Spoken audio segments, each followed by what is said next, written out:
Colorado apartment 5B.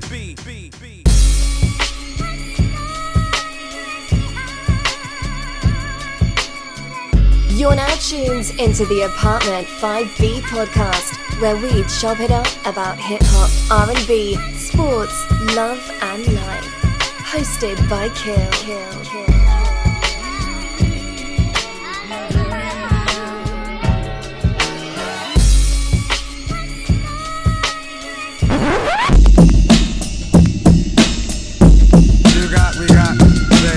It's gonna be a lot of slow singing and flower bringing if my burglar alarm starts ringing.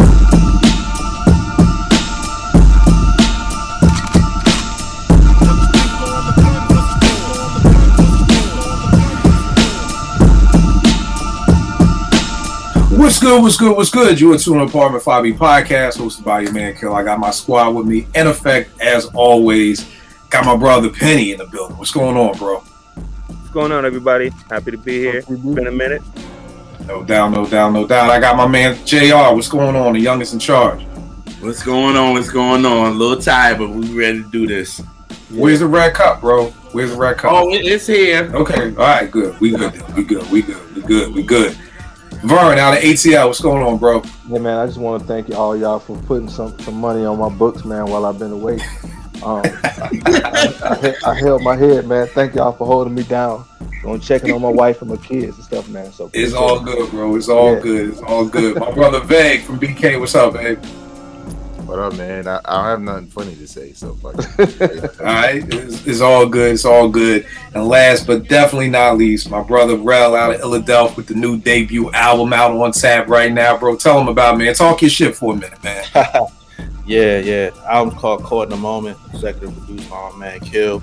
It's been getting some good traction, good reviews, and it got something for everybody. If you give it a chance to listen to it, you're gonna find something more in there that you fuck with. So, Jarrell215.bandcamp.com. Give it a listen. Check it out. Like I said, it's something for everybody.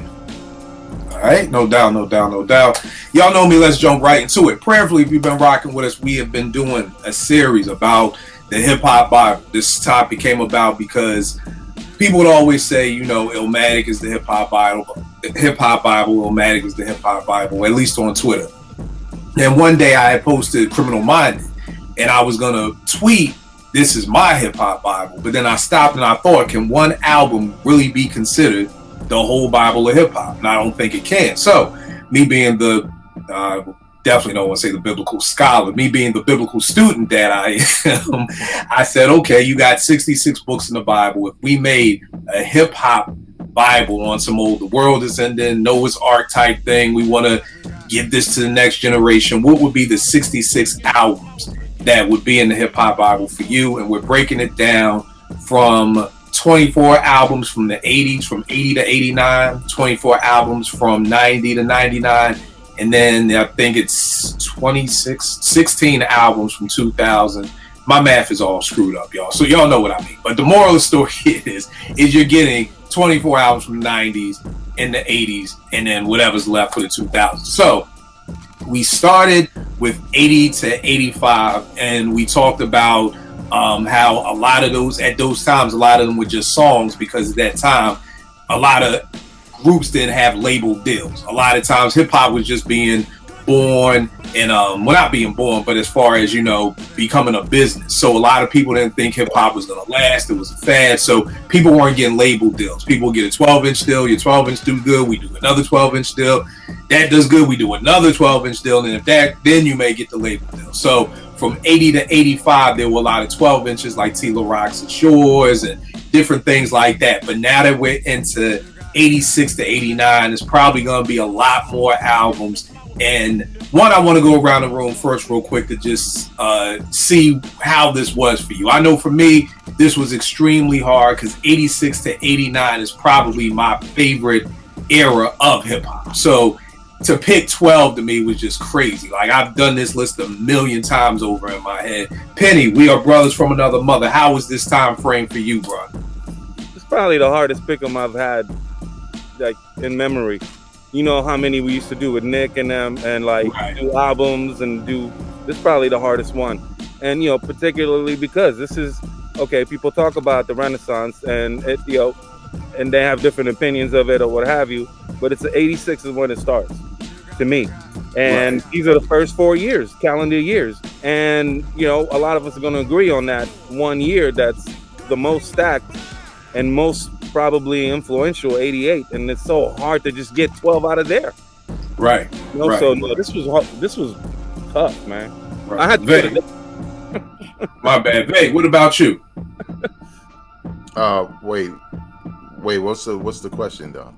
Like, how was this putting it together for you? Like, I know a lot of times, some people have the 90s, so maybe 90 to 95 may be, the era that's the toughest for you, or 96 to 99. Like, was this hard, or it's like, what is your era? Like, maybe that'll be the thing. Like, which one of these years or these 5-year spans do you think would be your hardest? Honestly, I mean, like, being a huge hip hop fan, I think this is the beginning for me as a hip hop fan, like really understanding what I like, who's nice, who's dope as a DJ, albums. This is when I'm starting to get albums. And 86 to 89, it for me is 9 to 11 years old. But I know there are a lot of people who were still playing with toys, so was I, but I was deep in hip hop. Like, my brother was a DJ. Other people around me were DJs. I had a lot of people like old enough to be outside, to be in the clubs, to bring all that stuff back to me for me to just absorb it. So for me, this is when it got real. Like, who I like, what album. I mean, you see one back there. So it was tough because, like Penny said, I'm already looking at 86 like, damn, going to 87, and I already know 88, and I'm like, yeah, I'm gonna just have to I had to create some structure for myself. Like, all right, nigga, 3 from here, 3 from here, right. Just to get to 12. So yeah, it was difficult. Right. Vern, what about you? Yeah, this is the wheelhouse for me, man. Because this is high school. So that's when you're old enough to make your own decisions, go places, go to parties and things of that nature, and you got enough money, you can go to Turtles and buy tapes. So yeah, this is let me get this straight. We supposed to be picking 12 out of this list.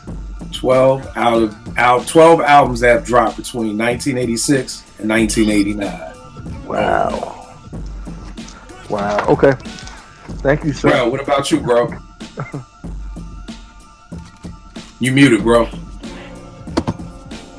The struggle for me, because like Vay said, 86 I was playing with G.I. Joes and wrestling men and shit like that. Like, so I was real young, but I was following, like I always say, my older cousins. So, and then like when you think about, because we've done shows dedicated to some of these years. 88 is difficult, like, but some of the other 86 is difficult, like 89 is difficult, you know what I mean? So I tried. That's all I was saying. I feel you, bro. I feel you. And JR, what about you, bro? I mean, shit, this is the year I was born, so we're starting this off, but this is kind of when I started to think of this is when my dad is starting to play a lot of this. You know what I mean? So it was like, now he's playing a lot of this, and he was like, then he started realizing, oh, all right, he's rocking to hip hop as well as he is the R&B too. But he's thinking I'm liking hip hop more. But when I got older, he realized that was a lie. So, but in the same breath, this is, I think, when I started to like really pay attention to this, and he was happy with that. So yeah, this was tough, especially 88. Yeah. And again, everybody, no right or wrong answers. It's about what era speaks to you. The 80s was my golden era of hip hop, especially again this time frame. So it was hard. I'm gonna just throw the big joker out on the table. We can go around and we can all say two. Six of us. We'll see. We'll start with one and then we'll see if we need to double up on two. I'm gonna just throw the big joker out on the table. It takes a nation of millions, to hold us back. PE. Again, in my opinion, for me, this is the most important album in hip hop for me. It's one of my top 5 favorite hip hop albums ever. If you've tuned in Apartment 5B, then you've heard the stories. I didn't sell drugs because of Chuck D. I felt like, how could I be out on the block? And this man got me reading Malcolm X Speaks and autobiography and looking at Martin Luther King speeches, and then now you live in bass heads, and how can I do this and everything like that. So this album to me, and I mean, it just encompasses everything. I mean, I remember hearing, Rebel Without a Pause and everybody thinking it was called Terminator X, and just every car throughout Philly just blasting that. I remember hearing Bring the Noise on the Power 9 and 9 on Power 99 back in the day. I remember hearing, Don't Believe the Hype. I remember going to the concerts at the Spectrum in Philly with PE and Flavor Flav and the S1Ws and Terminator X, and just an incredible album. I feel like this is the most important hip hop album ever. So I'm gonna just throw the big joker out there with that. We can go around. Does anybody else have that? Yeah, sure. But I did mine year by year, 3 from each year. But okay, I mean that's cool. I just threw mine together because it was driving me fucking crazy. Like that's how bonkers this was for me. But Penny, you want to speak on It Takes a Nation? No, I want to speak on this. I asked you whether there was guidelines. Yeah. Because myself, I was having such a hard time. It's like, should I be picking 3 out of each year? And then, but it's not just like, even though I had to put it down because it was wrecking my brain, I couldn't just make any pick, Kill, because if we're making a hip hop Bible, it can't just be my favorite album. It can't just, you know what I'm saying? It has to be what I really believe is one of the 12 books from those years, Right. So Nation is 100%. I mean, that was the first album I probably second album I put down, but it's okay if it goes first. You know what I'm saying? Right. Veg, do you want to speak on Nations? Yep. Probably the first Public Enemy album that I had a copy of, because I didn't have the album. My brother made I begged my brother to make a copy of that joint. Probably how I learned how to use the turntables, to be honest, because he was like, "Yo, just make it when I go," and I was like, "Okay." And but this is one of those albums when Nas said, play the tape to the tape pop. That was me. I learned how to fix it, but just an incredible album, like a timepiece, a time capsule. Still sounds excellent today. Like when you listen to it, just sound quality. It just sounds excellent. Like I did a podcast a while back on I think 4 albums that still sound great today, and this was one of them. And just so much. Like Yo Bum Rush the Show was dope, but this was like next level as far as album and concepts and songs and delivery and beat and videos, right? Night of the Living Bass Heads. Like I watched that video. One of the dopest videos ever. You know what I'm saying? So yeah, man, just a really dope album. And I like the fact that like a couple of years ago, I'm trying to remember the name of the show now. I can't remember the name of the show for shit now.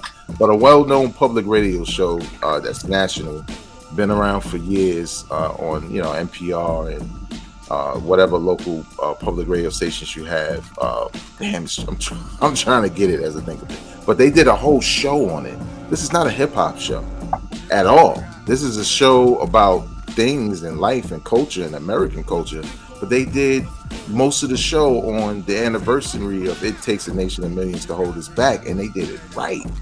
And we ain't talking about a bunch of hip hop dudes. So to me, I'm looking at the impact on us and my block and where I'm from and people like us, but not thinking about how it extended beyond the urban audience in the way it did to have them, do a special like this. I'm gonna look the shit up in a minute because it drives me crazy that I can't remember. Right. Shit.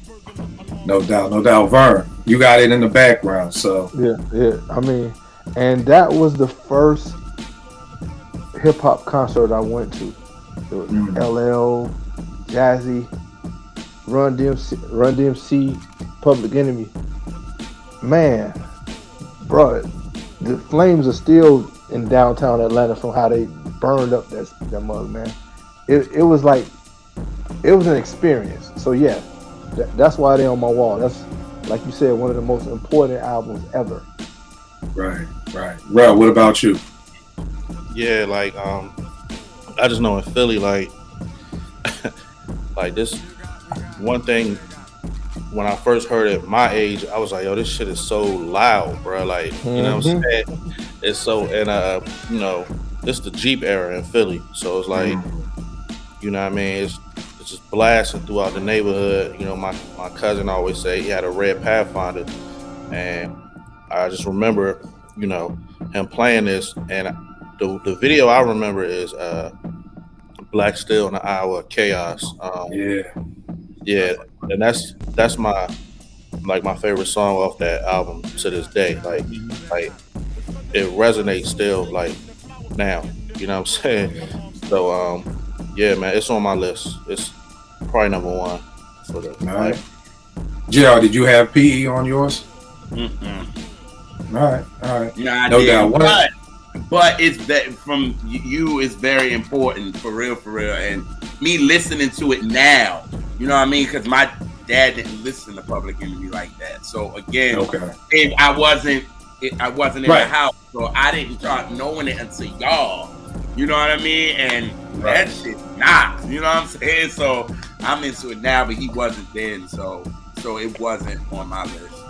One of the craziest things about this album, I mean, having the lyrics on the inside. I can remember trying reading these as kids, and I used to have this poster on my wall at the crib. It was on my back door, and you got Chuck. I mean, to this day, I wear my hat so low because of Chuck. Like, that's the influence from 1988 to now. That I wear my hat, ain't no cuff. It is just Chuck. It's just still there. And it's just so fucking crazy because talking about this, like, I never thought in a billion years. Like, Chuck D just texted me today. And that shit is mind blowing to me. Like, Chuck being on Apartment 5B is mind blowing. Chuck DMing me to talk sports is mind blowing. Chuck texting me, that's some old next shit right there. That's some old next level shit right there. Penny, what do you have up for number one on your list?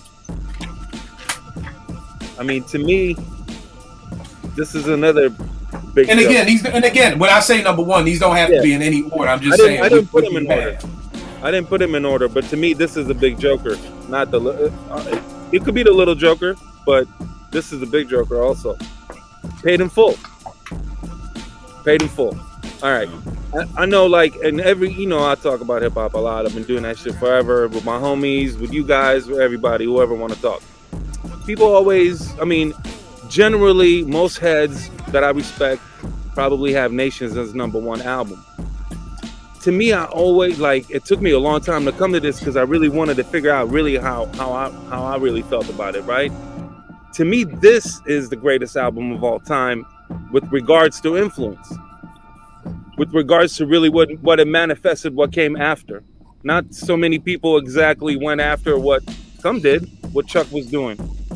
But you can draw a direct line from, the James Brown beats and the lyrical evolution and a few other guys that we're going to talk about later. So this is one of them.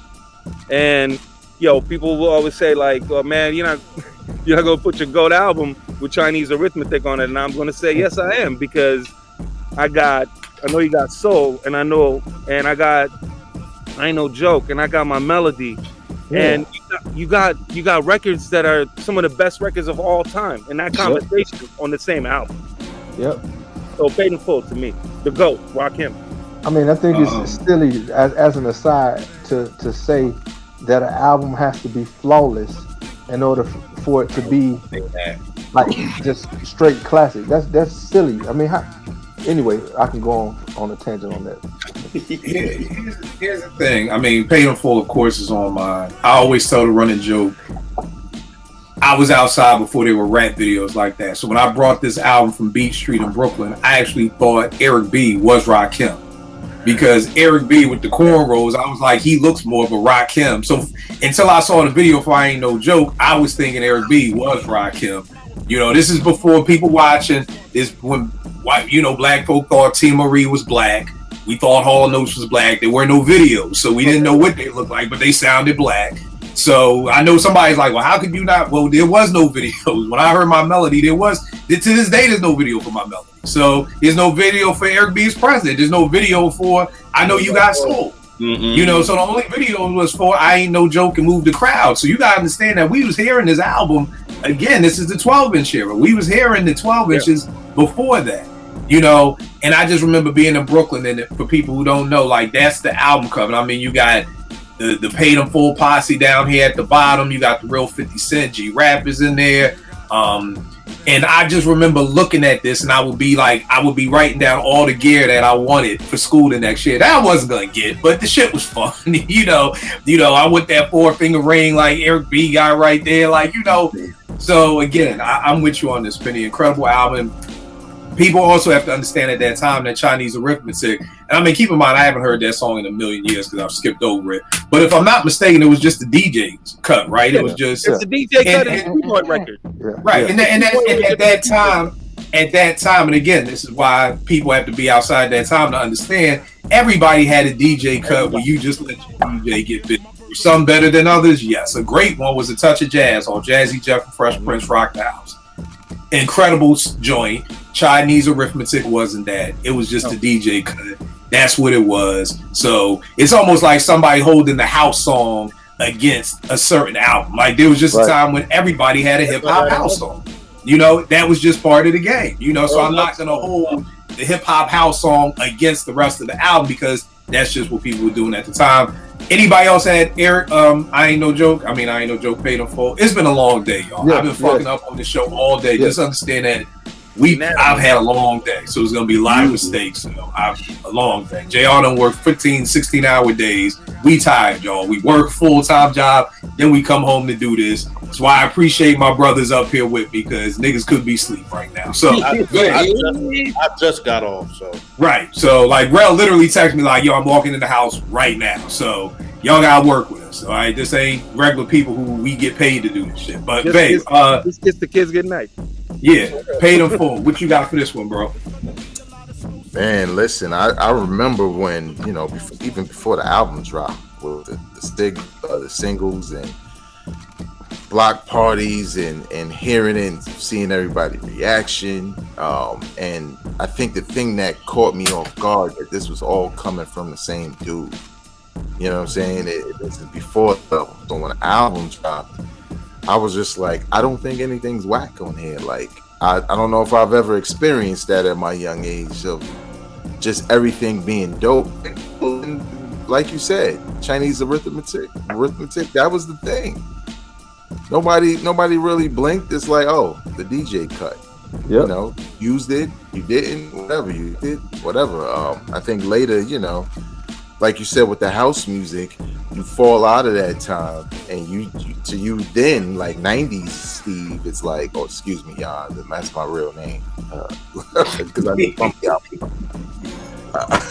But you know what I'm saying? Like for me, it was like, yeah, this house record could get skipped now. Like, you know what I'm saying?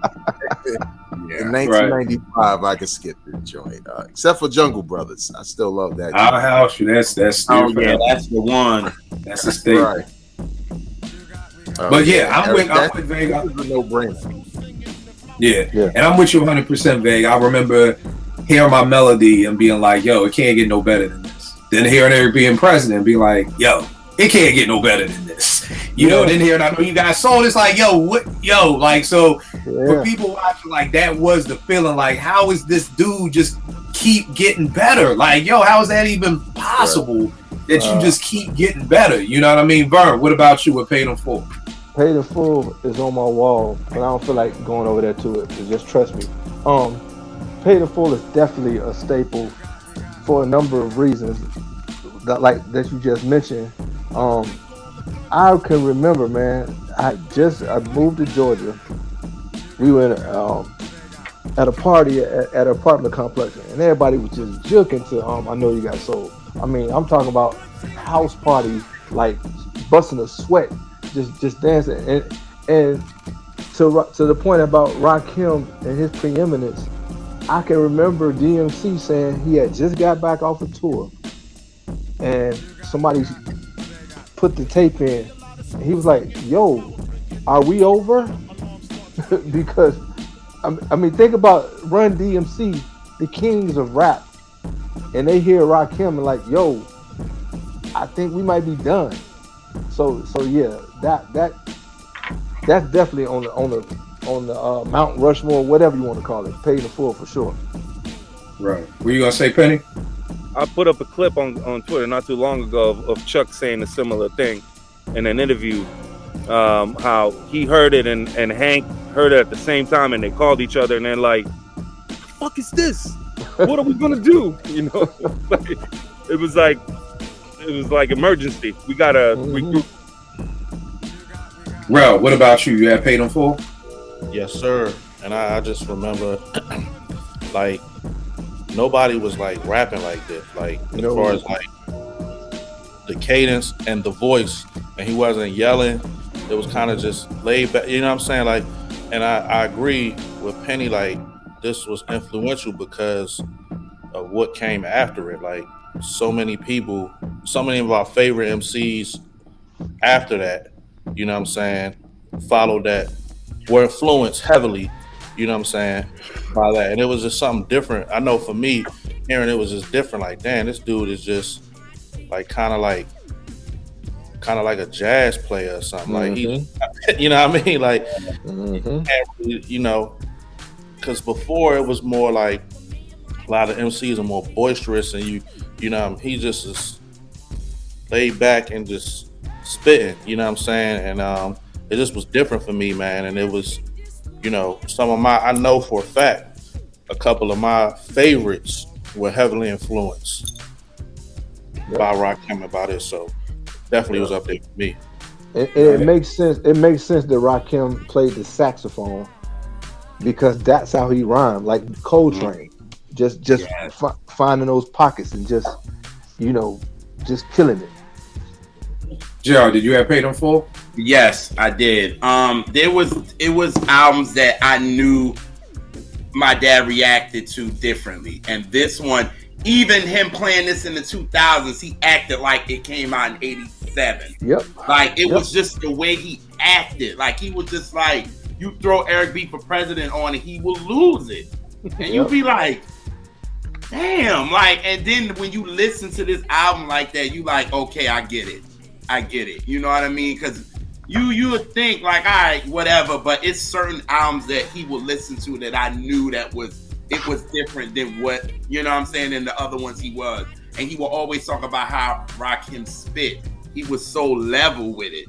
It was no extra like going hard, because clearly he like his favorite MC is LL. And you know, an album before this in '87, LL was very like aggressive with it. Rakim was so smooth with it. So that he always talked about that, like how Rakim was so smooth, but he would like lose it. So just for him to just go off of I Ain't No Joke and, you know what I'm saying, all that, it was just like, I knew how, you know, dope this album was to him. And me listening to it and all that I got and seeing how important it is and what Rakim did and what this created afterwards, absolutely, definitely an important album of hip hop. Like Marley couldn't believe that this dude was sitting down. Like, he didn't want to stand up. No. He took, the first time in the studio, Rakim is sitting down and he's rapping, and he stops the tape. And Marley tells him, man, you should stand up so you can get some more energy. And he said, nah, man, this is how I do it. MC Shan come in the studio. He hears it. He's like, oh, this is dope, but you think you can stand up some more energy? He's like, nah, man, this is how I do it. I'm going to sit down over here and do it. And they put it out. Yeah, crazy to think that MC Shannon Marley was like, who's gonna tell this guy this ain't gonna work? Like, this ain't, don't quit your day job. Who's gonna tell him? All right. Crazy. So yeah, definitely dope album. Veg, what you got up for one of yours? N.W.A, straight out of Compton, man. Yeah, Yes, sir. I mean, Mm-hmm. what I like about this span of years is, and like these albums we're talking about, there was nothing like it before it. Mm-hmm. So the reaction was always the same. And for me, at that age, you know, where I'm able to absorb it, I wasn't hearing cussing like that on music. So I was just Right. like, fuck the police, like, you know, like just that alone got me. Like, they got a video for it. Like, it was just like, it was a part shock value, but then you know, Ice Cube is one of my favorite rappers, and it introduced me to him. Right, he's the first one you hear. So it was just dope to see, and also because it was probably the first time I really got a close look at somebody that wasn't from N.W.A. You know what I'm Yeah. saying? Their neighborhood, how they talk, what they like to do, how they like to dress.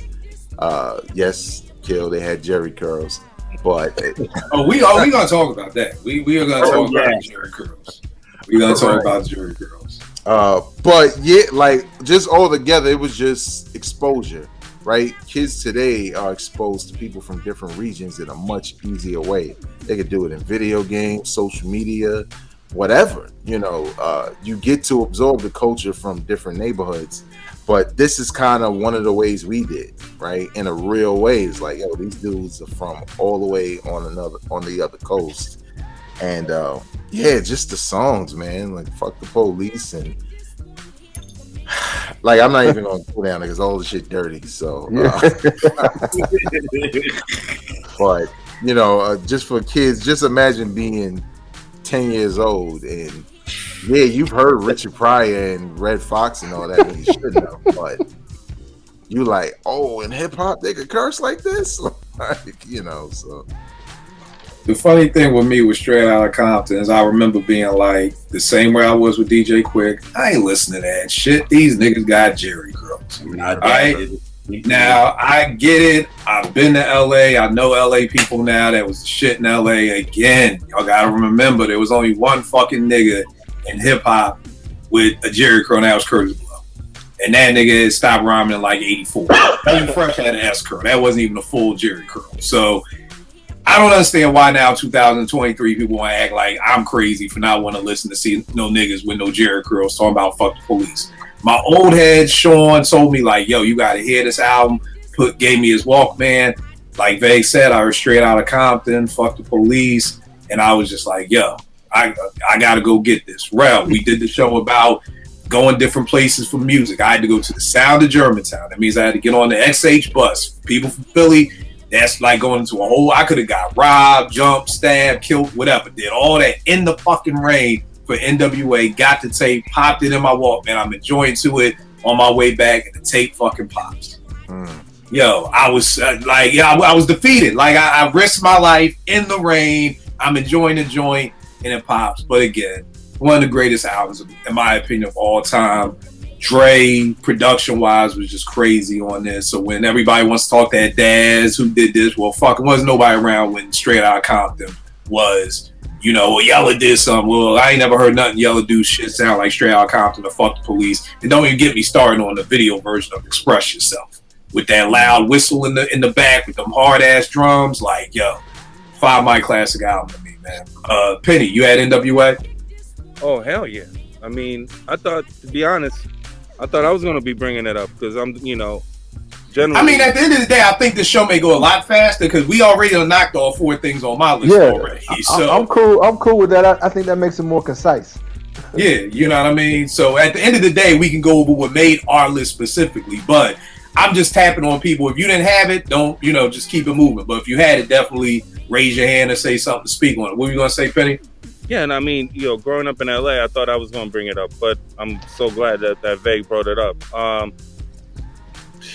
Fundamental album to me, I mean, and, you know, it's all perspective, right? I mean, when I was going to school and my homies, I mean, most of them had Jerry curls or S curls or a whole head S or a side little S on the top or something. They all had that going on.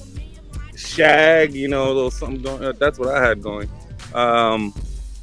But you know, my exposure to N.W.A. was, and a lot of dudes, you know, from LA or on the West Coast was N.W.A. and the Posse. a year before, and you know, I didn't even know there was another album coming. I thought that was an album, you know, and I had a recorded album. I had like a dub, and you know, that's one of them.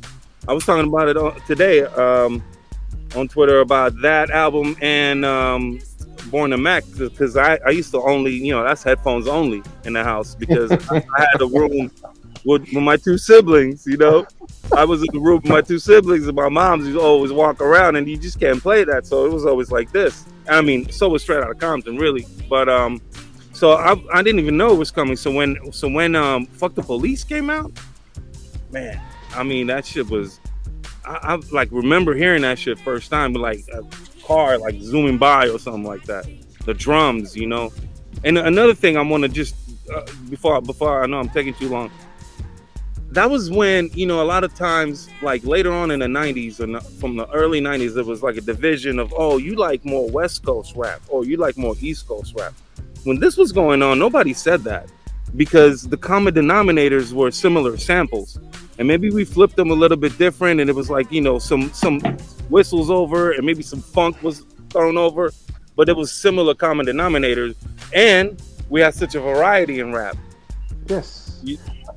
I mean, you had tours with De La Soul and N.W.A. on the same ticket. So and to your point, Penny, at that time, rap was a bastard. So anybody who did it, it didn't matter what your subject matter was. If you were in hip hop, it was like solidarity, you know. And so we just wanted to hear it. So I mean, and for me, coming from the Midwest to the South, we listened to everything. It wasn't no biases. You know what, Vern? You make a great point, Vern, with that hip hop was a bastard at that time. So it's like we had to stick together. It reminds me of Nelson George's book, The Death of Rhythm and Blues. And he talks about black folks during segregation, and we had to stick together. You know, once segregation, you know, once we could go to school anywhere, we all left and went to different places. But during segregation, everybody stuck together. And it's funny that you said that because that's essentially what hip hop was at that time. You know, so there was no place for me to be like, for N.W.A. to be like, yo, daylight, y'all some hippies, fuck y'all. You know what I mean? It was like, nah, we all in this together. You know what I mean? Like, they fucking with all of us, so we all gonna come together. Yep. And there is no, I'm looking down at you, all, you know, Chance the Rapper, you corny, or you this, or you that. Like, there was none of that in hip hop. Everybody had love for each other, but great point about it being like you had to have the solidarity because everybody was against all of hip hop. So it was like, well, we got to stick together because it's us against them. You know what I mean? And then when it became more mainstream, then it was like, okay, we don't need each other no more. You know, like people always talk about, people forget about liner notes. Half the liner notes were shout outs to other rappers. Yep. Like that's what liner notes was. It's like, yo, I want to thank Run DMC, Leaders of the New School. I want to thank everybody. By the time you got to the 2000s, it was like, fuck everybody. Fuck all y'all niggas. You know, I don't fuck with none of y'all niggas. You know, I got beef with all you motherfuckers. Like, how we go from, you know, showing all this love to just now we hate each other. What you gonna say, babe? I was going to say, like, I'm not going to put a time on it, but it was definitely the 90s, if not the late 90s, when money really came into play. But I think once rappers knew that for them to make money wasn't just being successful as a rapper, it was like, okay, I can get popular. I could bring my crew who's on my label. So it became more about their crew than collaborating with others, you know, and solidarity or just, you know, just being dope. It was more like, okay, well, now I got my crew from around my way and they all got deals and it's us. So you kind of miss some of that. And I think also one thing that gets left out because they almost never release half the shit is a lot of these dudes still do that though. They still collaborate and you'll hear somebody say, yeah, me and such got a whole album together. But you'll never hear it because the labels are not going to put it out. But just to know that Kanye did a whole album with Migos, we ain't never going to hear that, right? Or somebody else, like Lil Wayne did a lot of that with a couple of people. But you're just never going to hear like these collaborations because it's politics and the music and the money and all of that. So, like you said, it kind of sucks. We were all together. We all was broke. So it was like it was about hip hop. But once the money came into the fold, it's like, well, shit. I see opportunity, so I'm gonna go for it. Bro, did you have Straight Outta Compton? Yeah, that was actually the first album I put on here. Just imagine being a kid and like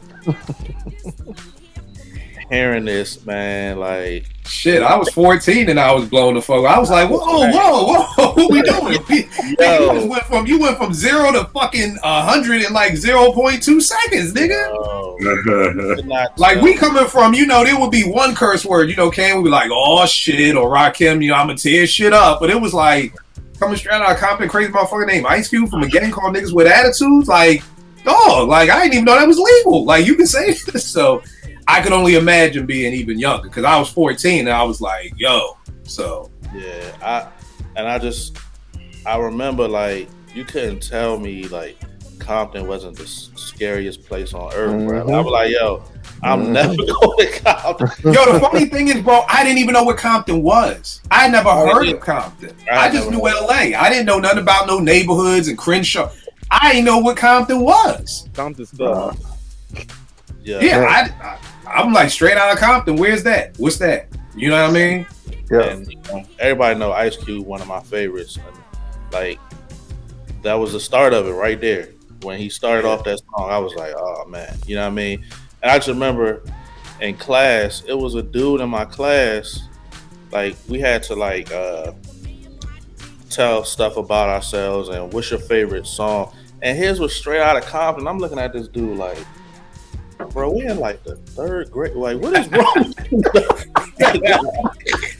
what I mean? That was his favorite song. Like, you gotta watch this dude, man. But yeah, man, that's another album that stuff changed after that. You know what I'm saying? I always say this: pre and post Straight Outta Compton. It's pre and post. It's a whole different world after Straight Outta Compton. Because prior to Straight Outta Compton, getting that parent advisory sticker, that was the death blow. If you got that, you wasn't selling no records. After Straight Outta Compton, you was trying to get. You was like, how many curse words do I gotta say to get that sticker? 142? I will make 143. We are gonna get that sticker because it was like, yo. Then it was, like Luke said, no, all publicity is good publicity. I don't care if you boycott me, if you're rolling over my tapes, whatever. That just makes a teenager want to buy it even more. The more parents say don't, all that does is say go to. So again, G-Rap's first album, not one curse word. G-Rap's second album, 144 curse words. He wanted to make sure he got that sticker. Just for one song. Yeah, just talk like sex alone. Alone. Got 144 curse words. So again, you don't change overnight like that. And to this day, I always want to know what changed. Did G-Rap always want to curse and the label was like, nah, chill? Or did G-Rap not want to curse and the label was like, nah, we need to hype you or Straight Outta Compton? B, get in there and curse some more. So I've always wondered which one it was. But so probably one day I'll find out. JR, did you have Straight Outta Compton? All right, cool. Then Vegas Burn. What you got for your first one? All right, so I want to kind of stay in order, even though everything y'all named is on my list. I'm going to go back to 86, and I'm going to go Licensed to Ill, Beastie Boys. Bruh, fresh in Georgia, just moved here. That album was ubiquitous, bruh. Everywhere, in every car, at every club. I mean, it's the new style. Rhyming and stealing, she's crafty, slow and low. Fight. I hate that fight. No sleep to Brooklyn. Paul Revere. Zoop. And so, even a Fight for Your Right. I used to stay up to watch Friday night videos. I saw that video so much, I ended up liking Fight for Your Right to Party, man. Just from having to watch, because at the time there wasn't a lot of rap videos. Exactly. So that was one of the few rap videos. So I was just so hyped to see rappers rap. I even like Fight for Your Right to Party. Right. So in 86, this, like I said, I moved here. You got dope boys and upperclassmen with knock in their trunk, man. I'm talking about, cases of speakers and stuff. And like Paul Revere, that I can remember James Foote and Nardo, man. They would have this windows at the school rattling with playing the Beastie Boys and stuff. So for me, definitely Licensed to Ill is in my 12. Bro, I'm right there with you. I always tell people that Beastie Boys is a foundational part of my hip hop upbringing. I mean, this album, oh God, like you said, man. I remember we was stealing. This is '86, so I'm in sixth grade. Yo, we're stealing the Volkswagen things off of people's votes off of cars. Like we pull it up and it'd be like a thick rubber band, and we cut that and get shoestrings and put it around our neck. Cause like not my MCA. MCA used to have the joints. You know what I'm saying? I mean, dog, just this joint right here, just that inside of the Beastie Boys. I mean, rhyming is still. And the first time I heard the levees, when the levees break, Led Zeppelin, that drum break. You know what I'm saying? Like you said, that Paul Revere holding out, hit it, like bro, like and again, Time to Get Ill. I mean, at the end of the day, like I said, Monkey. yeah, Brass Monkey, like I said, I totally get it when people don't have it. Like again, but this right here was just, I was a Beastie Boy head. You know what I mean? So I'm with you 100% on that. This had to make it. Did anybody else have License to Ill? I got him an honorable. All right, no doubt. We'll come back to it. Bro, what you got for your joint? Penny got West Coast bias, man.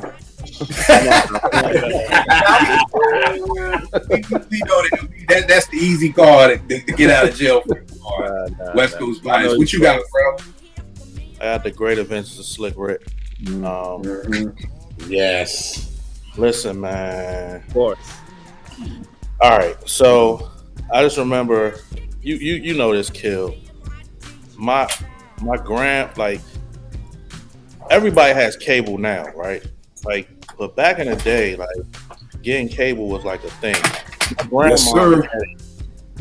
My grandma had it, and she got it around this time, and I just remember Teenage Love video coming on, and Hey Young World video coming on. Those like my favorite videos at the time, and you know, this album is kind of like bittersweet for me because of how good it was that he wasn't able to like build on it. You know what I'm saying? Like he wanted to, like he would have afterwards. Even though I kind of like the second album, but I'm like in the minority probably. Well, that would just be me and you then. Me, you, and DJ Vance. Vance Wright. The three of us like it. Yeah. But this is, I mean, again, another album that is influential. I mean, the storytelling, all that. You know what I mean? You gotta understand, a lot of my favorites that came out in a later date were influenced by the ones that I put on this list. And this is another one. Slick Rick, you know what I mean, influenced a lot of the artists with the storytelling. I just thought his style was his own. It was, you know, the accent, the jewelry, all that. So I had this on there. Great Adventures. Yeah, I definitely got the Great Adventures. I mean, for me, Rick goes back to Lottie Dottie in the show. You know what I mean? So that 12-inch coming out in '85. I mean, Lottie Dottie was probably one of my favorite songs at the time. I mean, we're talking about Straight Outta Compton. Lottie Dottie was the first joint to me that was like had some curse words in there. You know what I mean? I couldn't just play it in my mom's house, so I'd have to go. I didn't have no older brother, so I'd go to my man Classics. His older brother Walt lived across the street. We go to his crib, or my man Cool DJ Frank there and stuff. So when this joint came out, like you said, it was just everything about it. I mean, Teenage Love video with Kane. You got Kane, you know, copping the plea on the train. Like, it was just everything about it. I mean, not to mention my favorite joint on here that I will never get tired of is It Was the Moment I Feel. That shit is just, oh God, you know, and then the way that KRS Boogie Down was performing, and they ain't no joke. And when he ended up using that for Out of Here, was just like, oh, this is beautiful. It was like a God Sham God crossover. Like the Moment I Fear was just, oh God. I mean, Teenage Love, Mona Lisa, Lick the Balls. It's got to be like the top 3 or 5 or whatever storytelling, rhyme, and rap, man. Moment I Fear. You know, Lick the Balls. I mean, you end the album with something called Lick the Balls. Like, I was just like, yo, treat it like a problem. Like, you ended your album with a song called Lick the Balls, nigga. Like, but yeah, I mean, everything. And the children's story. I mean, I prefer the video version with the extra cuts in it and everything like that. But I mean, classic 5 Mike album. I mean, but again, Rick you know, one of the huge what ifs if he didn't get locked up. Did anybody else have the Great Adventures? Oh, of course. Okay, everybody. So Penny, you can get started. No, it's honorable mention on yours. All right. So Penny, you can get started on your take. On this one, right? Yeah. On Slick Rick, what you got? I think like it's been lost in time. Albums, like every single song was a story, right? Look up all the stories in there. Okay, albums weren't made like that. People weren't making rap songs like that. You know, you had The Message in 1982, or whenever that came out. Okay, they weren't stories in rap wasn't a regular thing. So when people see us old heads always give Slick Rick the props about being like, the father to the style, so to speak. Not necessarily, but maybe the best one, or maybe one of the best out there. I think it's forgotten that at that time people weren't really making albums like this, and here he is. And I think this is why it's been so entertaining to so many people and captivating to so many people for so long, because there's stories within the rhymes that you remember or you like laugh at, man. And seeing him live, he may stand in one place, but he's clowning. Slick Rick is not very he doesn't do all of that. He stands in one place, all the chains and everything, but every now and then he says some clowning, like he calls himself handicap, or he says some crazy shit. Right, but it's one of the it's a 5 Mile classic, but one of the greatest albums to me. Like this got to be on a list in a museum in a Hall of Fame. Right. Veg, Slick Rick, what you got? Man, listen, I pulled the vinyl out front just so everybody knew what was going to show up on my list. But Biggie being my favorite rapper of all time, known as one of the great storytellers, and when you look at what they did with Bad Boy, what kind of making them cinematic. Well, look at it this way. Slick Rick did the same thing. He did it first. Different voices, sound effects, like it's all there. All the things that Bad Boy did, obviously on a higher level, Slick Rick did in '88. You know what I'm saying? It's kind of like some of the things that Marvin did that people weren't doing with their music. That was commonplace, and not in just one genre of music either. So I think in a lot of respects, unfortunately, it gets forgotten because he went to jail, and it was, when he came back out, even though he put out a dope album with the art of storytelling, it was at a different time, different space. He kind of missed a lot in hip hop. Hip hop changed a lot, but to Penny's point, this album is literally all stories. All of it. You know what I'm saying? And the moment I remember, like, again, y'all, I'm mad young. I'm like 11. So hearing something like Davy Crockett, I was like, I was like, what? That's what you do? Okay, cool. You know what I'm saying? Like, it's not just song in my head today. Yeah, Davy Crockett. Right. It's just hip hop. Like, it's catchy, but at the same time, it is X-rated. X-rated. So, yeah, Slick Rick, man, a very dope album, classic album, and for those youngins who like, yeah, that's a Stillmatic cover. Yeah, he influenced that as well. So, there you go. All right, JR. That's the album that made me fall in love with hip hop. For me, like y'all said, the moment I feared, it's sick. Like, it's just the way it starts off. Like, I'm gritting my teeth. If I say, oh, what a relief. Oh, my God. Right. Like, until then, I know that's right there because that's right next to my bill. Like, just the flow, like, it's like just a beautiful handle. Like, it's just one of them Kyrie handles that's just so beautiful to watch. Like, yeah. And like Meg said, the whole thing, and like everybody said, it's like the storytelling of this.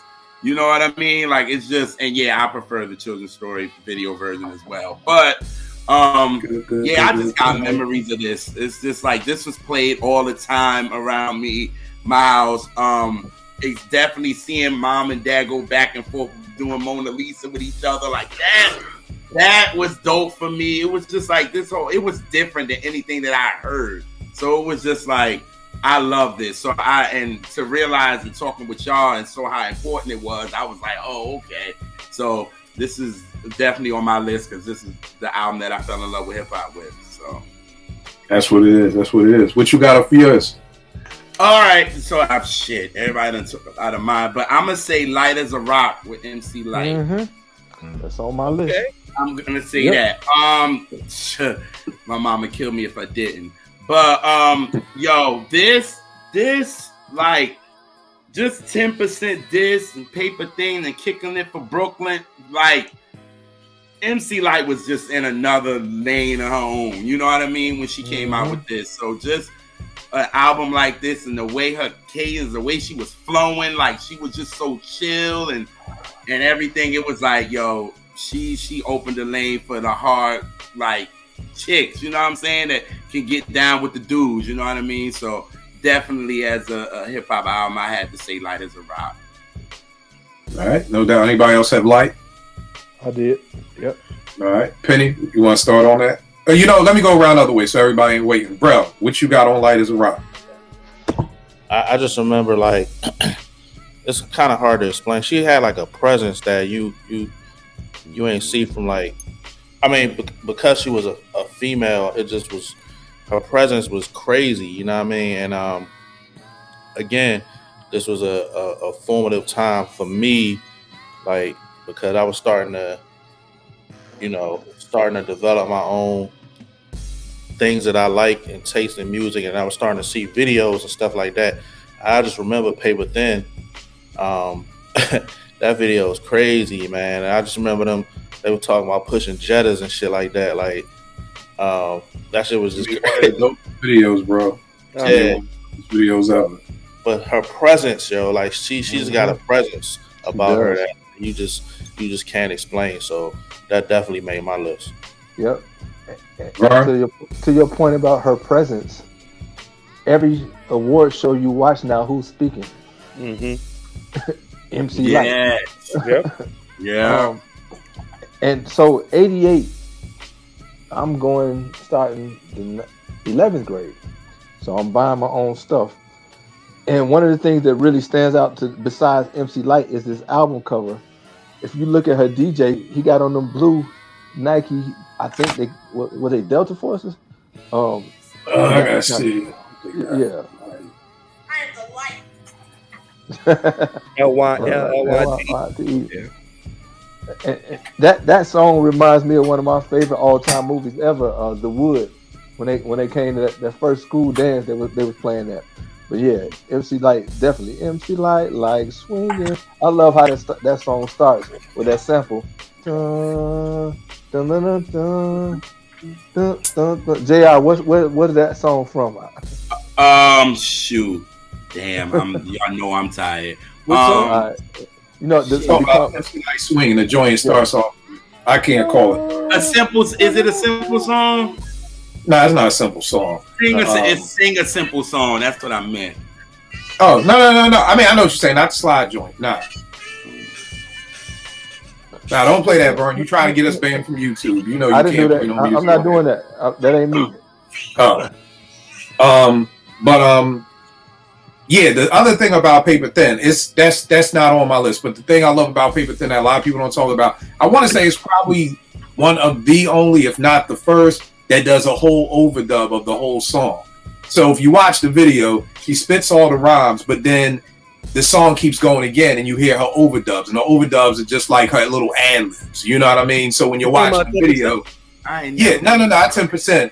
Paper Thin. When she's done, when she's done, I'll tell you and you from the back to the middle, front, Paper Thin. That's what it is. Word up. The song keeps going, and then it goes around again. And it's just the overdubs of her ad-libs of Hit the Road, Sam, and Don't You Come Back no more. So to me, that's the only time I've heard that. So I think that's the first time. I'm a music nerd, y'all. People out there probably don't care, but I pay attention to things like that. What you gonna say, Penny? No. I mean, that's something that I always paid attention to, and I finally got some clarification about that watching Premiere had this series on YouTube on the 5 boroughs. And he had the King of Chill, who's one of his mentors, on there. and they talked about that because he produced the record, and they did that because it wasn't long enough, and it needed to be long enough to be played on the air. Because back then, when a record had to be played on the air, it had to be like 3:27, whatever whatever it is. Right, and it was right. Short, and so they just added it just because of haste. That's they dope. added it like that, and then that's what it was. That's dope. Vay? You know what's dope about that? Like when we did the radio episode, I remember when they used to play Paper Thin, and they would play that part, but the DJs would get extra crazy after the verses was over because of that portion of the record. Because you get a beat, you could rhyme over it, you could add stuff, you could double time, like you could do all these crazy shit. So yeah, that's dope to know that it was dope. To get it on the radio, but then to see right, you had to make it. Because you think about it, it's no chorus in Paper Thin. It's just really one long verse. Yeah. Mm-hmm. You know what I mean? So that's dope. That's and dope. Look, that's dope. Niggas named Sam was suckers back then. Not be named Sam. Lyte made y'all look bad. Like right? That shit crazy. All right, next one I got up. Criminal Minded. I want to say that this is probably the album I have played the most of any album of any genre of music right here. Again, I spend my summers in Brooklyn. Another Beach Street purchase. Everything on here. I mean, you put the needle on and you hear poetry. You hear South Bronx. My 9mm goes bang. Dope beat. I mean, the P is still free. The P is free. Like, you know what I mean? Like everything. The Bridge is Over. Super Ho. Criminal Mind. I mean, just everything on here. 5 Mic Classic. Again, we talked about. I don't even know if it was what show we talking about, but I was saying the Bridge is Over version with the Red Alert. Yeah, and then that's not on this version. So I mean, you got to hear that version because if it ain't on it, it ain't right. And I mean, again, for me, it was just this dude had a gun on the album cover, like 87. Like, you know what I mean? Like straight up and down, like, and like he told you on My Philosophy, everybody saw me on the last album cover holding a pistol, something far from a love. Like, so I mean, that just stood out to me. And for my bookworms out there, it's a very, very dope book. My brother's name is Kenny. You know what I mean? This is KRS's brother, Kenny Parker, has his book out just talking about their life growing up. Very, very, very, very dope book. If you've ever liked Boogie Down Productions, hell, if you even like hip hop, it's definitely a good book to tap into. You learn so much about KRS and his upbringing and everything like that. So I want to shout that out. And also he has a very dope YouTube channel too. That gives a lot of dope tidbits on hip hop and everything like that. So check out Kenny Parker. Did anybody else have Criminal Minded on their joint? Yes, sir. Okay, so everybody. All right. I don't want to have us here forever, so let's, I don't want to speed it up, but, we still got a rack to go. So, and I apologize. This is my fault we started late, but, Penny, you still there? Yeah, I'm right here. What we doing? Talk about Criminal Minded. I thought we were going to. Oh, no. I still want everybody to, if it's on your list, definitely. To me, it's like a top 5 album of all time, most influential, greatest, whatever you want to call it. From the pistol to the topics, the stories to the flow, the bravado, the yard shit. Nobody was coming like that, man. I mean, Chris, it's when we talked about this, like, the lyrical renaissance, like that transformation. It's like a big Voltron, and Chris is a part of that. You know what I mean? Right. You got Rakim and Chris and G-Rap and Kane and whoever, and Kool Keith, maybe whoever you want to throw in there. But Chris is maybe the head, Yeah, Chris is probably the head, and the guys are the embodiment of this thing. If you think about it. Overall. I know we always give Rakim all the props, but like I said, and Rel, the English professor, and you can help me. But when I heard poetry, I had never heard. I know we all go to my melody. And when I heard poetry, I had never heard anybody rhyme like that before. And I just don't think KRS. It's kind of like with Slick Rick. I feel like we tagged him as the greatest storyteller ever, and that's just that. And I feel like it's the same with Rakim. We just said, hey, hip hop changed for Rakim, and that's just that. But I'm like, nah, nigga. In fact, I want to say I heard poetry maybe before I heard my melody. I can't remember. But if Rakim is it, then KRS was right there. But Rel, talk a little bit about poetry, man. You've done this before on a podcast. Yeah, for one of my class, I had a class called social linguistics, which was a class I had in college, and I remember the assignment was just find examples of someone using various amount of the literary genres that we use in English, and that poetry was the example that I use. Like if you can look at the lyrics and look at some of the things he was doing, especially back then, it was crazy. I mean, just using the alliteration with the way he used the sounds, it was just crazy. He used multiple in one body of work, which I don't know. I can't think of nobody that was really doing it like that. Like you said, Rakim gets a lot of credit, as he should, but that right there, and I don't have it with me, but I had an assignment and I used that as an example. And like if you can sit down and just look at those lyrics for an English major like myself, where that was just the stuff that we were studying that my whole time in college, like it was like amazing for him to be doing that and then doing it in the 80s. You know what I'm saying? Yeah. You know, it was crazy. Greg, what you got for Criminal Minded? Yeah, a extremely dope album, classic album. Obviously belongs to the Bible. KRS-One, like we said about Rakim and going to say about a couple of others, just setting trends for the future of the music, lyrical side. There's also storytelling on his album as well in a different way from Slick Rick, more in a street than anything. A quick story with The Bridge Is Over, right? So those who don't know, I'm from Bedford-Stuyvesant, Brooklyn, New York, born and raised. My cousin is Ill Will. My aunt is on Versi. Don't curse in front of Miss Versi and all of that. And obviously, if I'm going to Queensbridge all the time and we hip hop heads, I go to Queensbridge one weekend and The Bridge Is Over's out. So I'm like, yo, what you think? To Ill Will. And what Nas said in Time Is Illmatic, it was like a funeral. Basketball court empty. Playground empty. Niggas in the house. And I'm like, yo, you heard The Bridge Is Over? And we heard that shit. You know what I'm saying? Shane right up, Yeah, we heard that shit. Shane right up the street, right? He pointing them out. Like, oh, Shane, they go Shane. I'm like, what? Because I'm from Brooklyn, so I'm neutral. So I'm like, what? I don't give a shit about him. Did you hear this?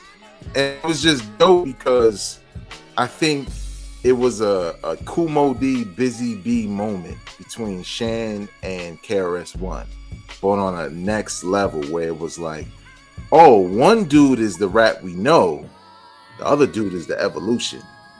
And you knew it in that moment when you heard that song. And that beat to this day, like, you know how many freestyles I've done over that beat? That beat is crazy. So yeah, man, incredible album, classic. Do the knowledge on KRS-One and Boogie Down Productions. And those changes, those battles, and the way those had to happen like that for the evolution of hip hop. You know what I'm saying? Like, I'm glad those two examples. That was really, really good because you think about it. The Busy Bee, he was like he was like a party rocker. He wasn't, like rapping. He was the MC. He was the master of ceremonies. His job was just to keep the party hype for the DJ. Right. Exactly. And Kumo D kind of, was the evolution, and they battled, and then he won. You know what I'm saying? And the same thing kind of happened to Kumo D himself when he battled L. You know what I'm saying? Mm-hmm. And so, yeah, those things were bad for the people that lost, but it was necessary for the advancement of hip hop. Right. Vern, what's your thoughts on Criminal Minded? Man, all I gotta say, y'all, if you've been on the show for any time, I'm not the top 5, top 10 type guy. But The Bridge Is Over is a quintessential hip hop song for me. Like when you hear that, it just like it's one of those goosebumps inspiring songs. Like if aliens came down from wherever and said, tell me what hip hop is, that would be one of the songs I say, that's hip hop. All right, Rel, anything else on Criminal Minded? All right, JR. I was saying everything y'all. I was gonna say the evolution. When you hear, you knew. You know what I mean? So I agree with everything with all y'all said. So I ain't gonna keep it long. It's funny when Vague was talking about Davy Crockett. One of my favorite songs was Super Ho. And when he's like, don't think that Scott LaRock is mean, he'll give you Vaseline. And I'm a little kid, I'm like, what do you need Vaseline for? A lipstick check? You know? What does he need Vaseline for? Why? You know, so. And then the other thing, man, this dude got the straight up and down. He got the bullet joints coming over his vest. Like, this nigga on some Roadblock from G.I. Joe type shit. Like, it's not only a gun on the album cover, it's the whole, you know what I mean, bullet strap over your chest. You know what I mean? Yeah, so that was dope. Penny, what you got up next, bro? Oh, okay. Let's see. Going off. Biz Markie. The Biz Markie is going off. You know, we talked about this not too long ago. How, like, to me, he's one of the kings of the 12s. You know, we talking about the 12 inches, 86, 87, etc. And this album was a collection of those. And it's just that crazy. You can literally put this album on at a party. Yo, the only downtime is the time between the songs, for real. Like and you know, the album cuts, the picking boogers, and on and on. It's, yeah, to me, it's a Find My classic, and I don't think, I think definitely it's one of those that time, you know, maybe age plays a big part of how much you appreciate it. Right. Let me tell you, it was hard to lead us off. Because everybody knows I love Biz, and this was one of them hard ones. Did anybody else have going off? Honorable. Yeah, I did have it, man. 1988, I was 11, so picking boogers, all that shit was right up my alley. You know what I'm saying? I'm a kid, I find all that shit funny. And I think it belongs in the Bible because it's different than everything else, right? Right. This is like the precursor to any wild shit you like now. I don't care if it's Lil Uzi Vert, ODB, whoever. He's like the precursor to all of that. But the shit was dope. Make the music with your mouth, Biz. Like, just the beat. You know, him beatboxing, the way the record played out, like TJ Swan on the record, like classic material. You know what I'm saying? TJ Swan, if y'all don't know, before Nate Dogg, before everybody else, shout out to Tone. Me and Tone did a whole episode about these dudes, and TJ Swan even liked it. And I was like, where you come from? Like, when you I was like, TJ Swan, is that you? Like, but you know what I'm saying? Like, just there's a lot that, again, like most of y'all have said, have influenced a lot of the people get more flowers stage than them.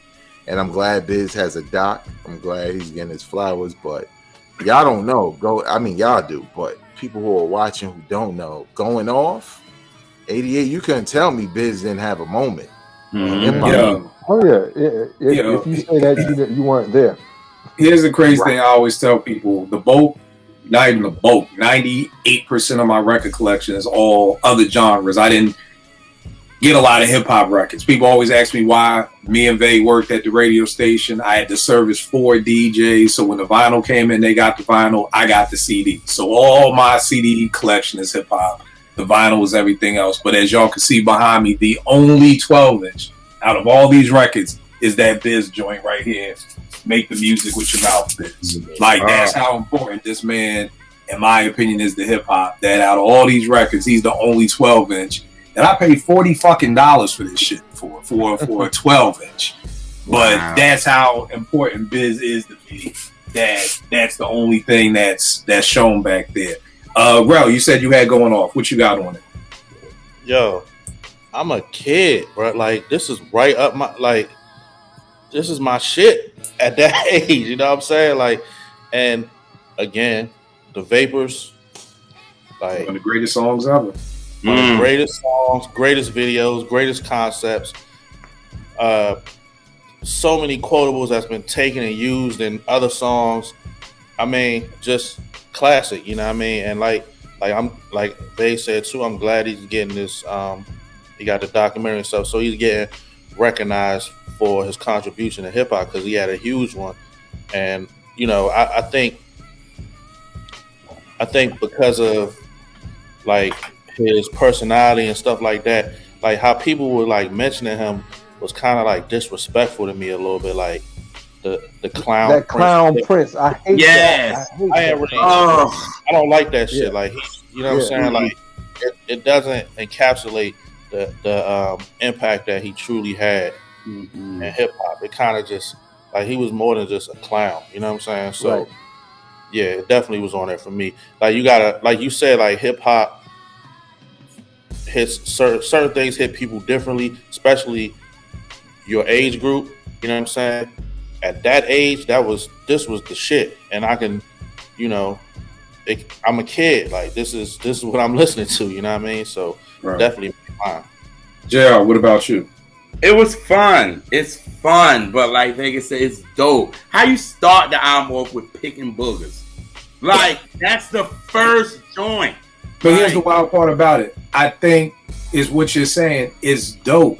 Like, you can make a song about picking boogers because the beat is dope. I mean, as soon as I heard the beat, I just hear the beat and I'm like, oh, this is nasty. Like, and you can talk about whatever. You can talk about wiping your ass on, I don't know, whatever. Like, it didn't matter because the beat was dope. Like, if the beat was dope, it was dope. So, my fault, JR. Keep going. No, you good. I was gonna say that about the whole thing about how it was just fun, but again, it was dope, and I think you needed that. You know what I'm saying? In hip hop, anyway, and to get a ODB and to get all that Uzi verse or whatever the nigga name is, but to get that, you know what I mean? Like you had to have this, but at least it was dope. You know what I mean? So that's why I definitely had to have going off on this, and I'm glad you said it, Rel.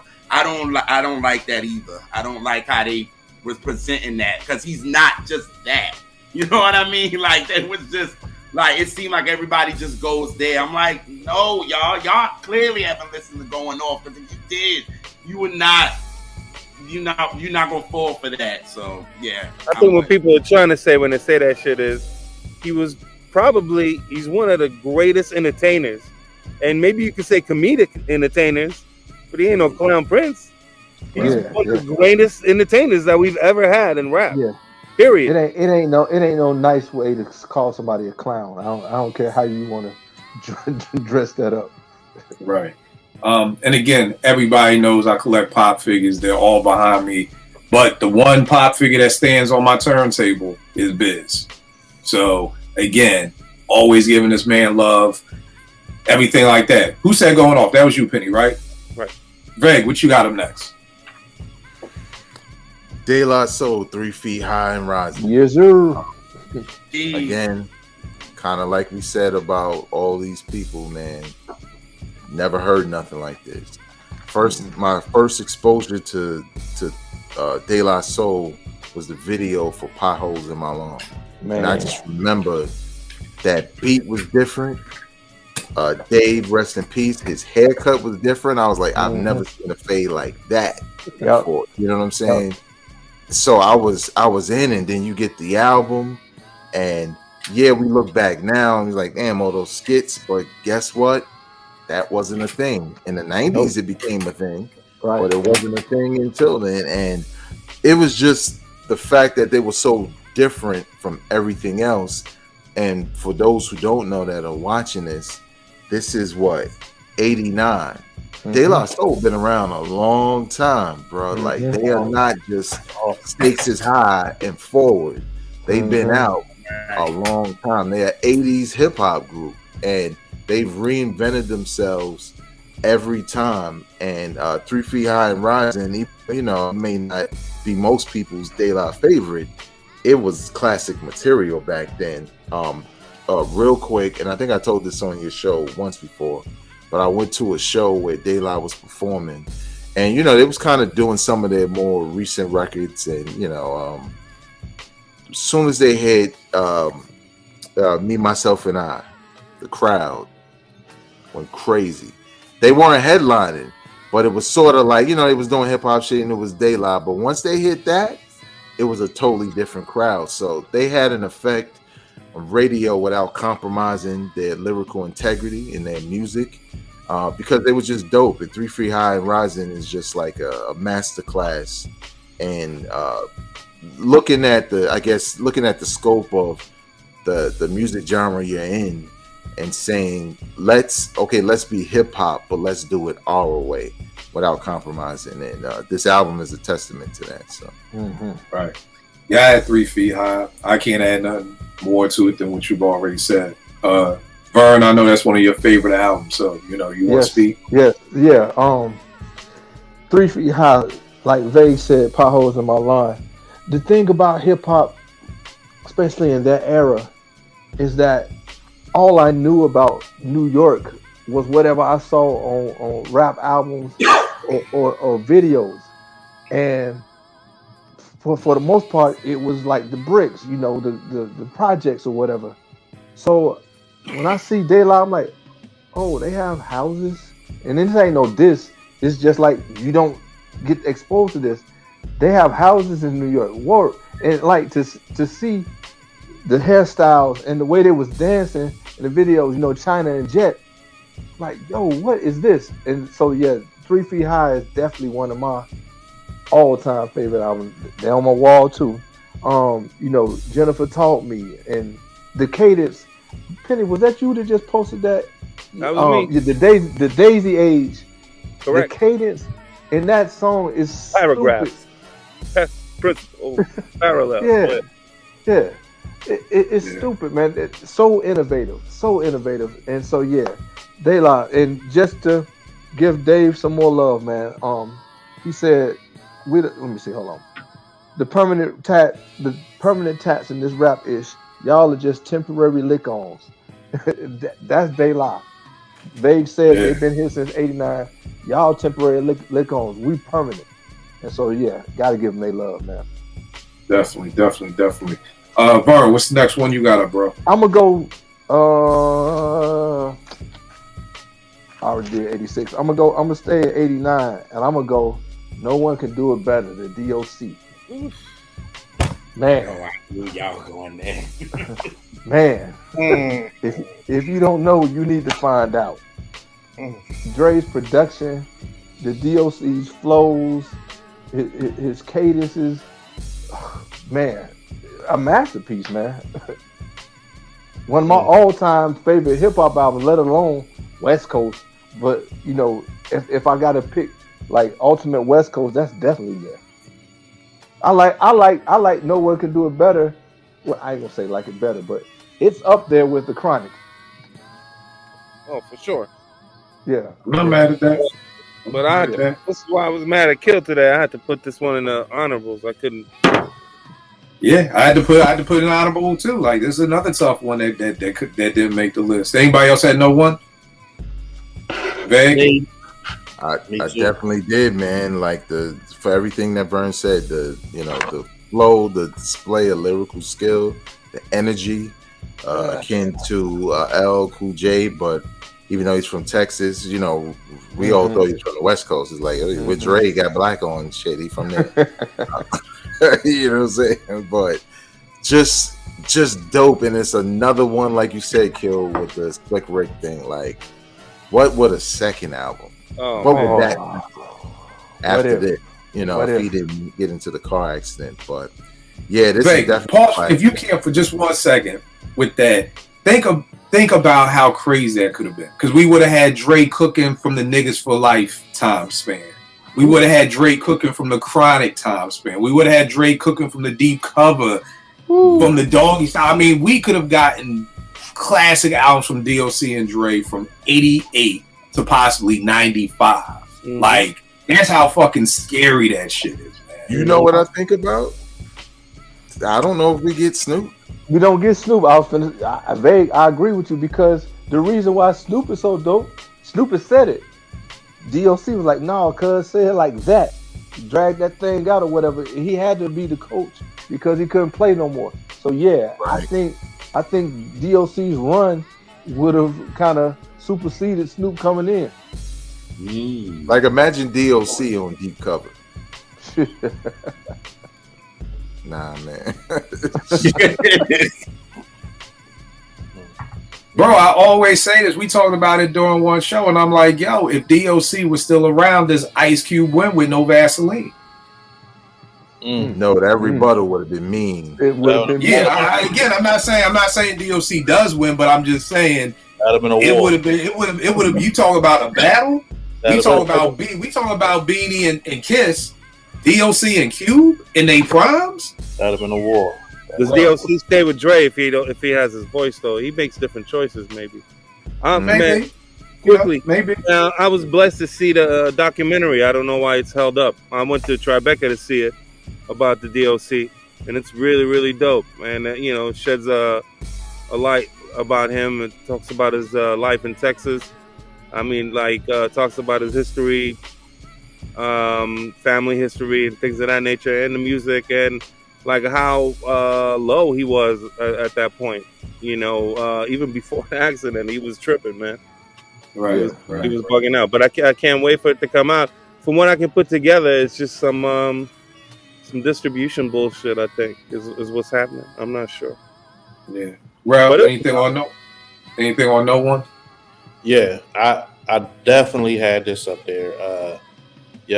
Starts it off with his Funky Enough. The Silvers. My joint is the formula. The formula is ridiculous, bro. And I thought he was from the West Coast too, but I didn't know he's from Texas back then. But this dude, I love this album. Like this was one of the first ones I put up here as well. And again, just tragic that we didn't get a second album or get anything more. But the lyricism, this was crazy. So this was definitely on my list. And I'd be remiss if I didn't mention, because I had 3 Feet High as well. Just a time when being original was a thing. Like, had to be. You know what I'm saying? Like, you had to be. Like, now everybody's like everybody else. You know what I'm saying? So, and they had that album had some of my favorite day, like I Know, one of my favorites. Then they had Say No Go, which samples our Philly legends. All the notes. Yeah. My mom heard that, like, hold on. So yeah. So that's. Let me go back since Real took it. I love Buddy, the album version, way better than I like the video version. The bass line is just so ill. And last thing, so De La, like I don't know if y'all know this or not, man, but I ain't really no gangster. You ain't? That's hard. I thought you shot. Bro, I thought you was running Atlanta, nigga. I thought that's how you got the road. I thought that's how you started doing the houses from flipping the bricks, man. Yeah, man. We had a trap house. See what the fuck happens? You meet niggas online, and now they find out they really wasn't moving no weight, man. Come on, bro. Yeah, but between Heavy D and De La, that was like, okay, regular dudes got a lane, and that's what they represented for me. That's nerds. True. I mean, because everybody's a nerd. I don't care how gangster you think you are. You read comic books or watch Spectrum Man or something. There's some nerd in you, and like they embraced it. Yo, Weebay was fucking with Fish. Everybody what was Strike on fucking Crooklyn. That nigga had trains. Like everybody liked something. You know what I mean? At the end of the day, everybody liked something. Bro, you just went with D.O.C, right? Or was that? I did. That was me. Oh, you did that. Bro, what you got next up? Yeah, I think all mine gone. Hold on. You did 12? No, because I think we named 1, 2, 3, 4, 5, 6, 7, 8, 9. I think we did 10. Hold on, what am I missing? All right, I'm gonna come back to you, JR. What you got? Big Daddy Kane, Long Live the King. I mean, look, y'all could say it, but yeah, I mean, Big Daddy Kane. That's our peoples know his people, so from Bowman. So my grandma kind of knew him and all that kind of stuff. But that album is just dope. I mean, the raw remixes on this, right? Yeah, I don't like the Raw remix. I like the original all 12-inch Raw. Yes, okay, But- it's 12-inch. But yeah, other than that, I mean, come on, set it off. Ain't no half stepping, just rhyming with the biz. Like that. Listen, that joint is just dope. And if it ain't in, if you don't know it, you need to get to know it. So I'm gonna leave it at there. I'm gonna let y'all go for it. So The funny thing with this joint is I actually like it's a Big Daddy Kane thing better, but I felt as far as for the hip hop Bible, I felt like this is more important. Like Penny said, it's over what I like better, but and Penny and I forgot who else was on the show. We did this show about why so many albums from this time period don't get love, and we came up with, because like Penny just said, it's almost a compilation of 12 inches.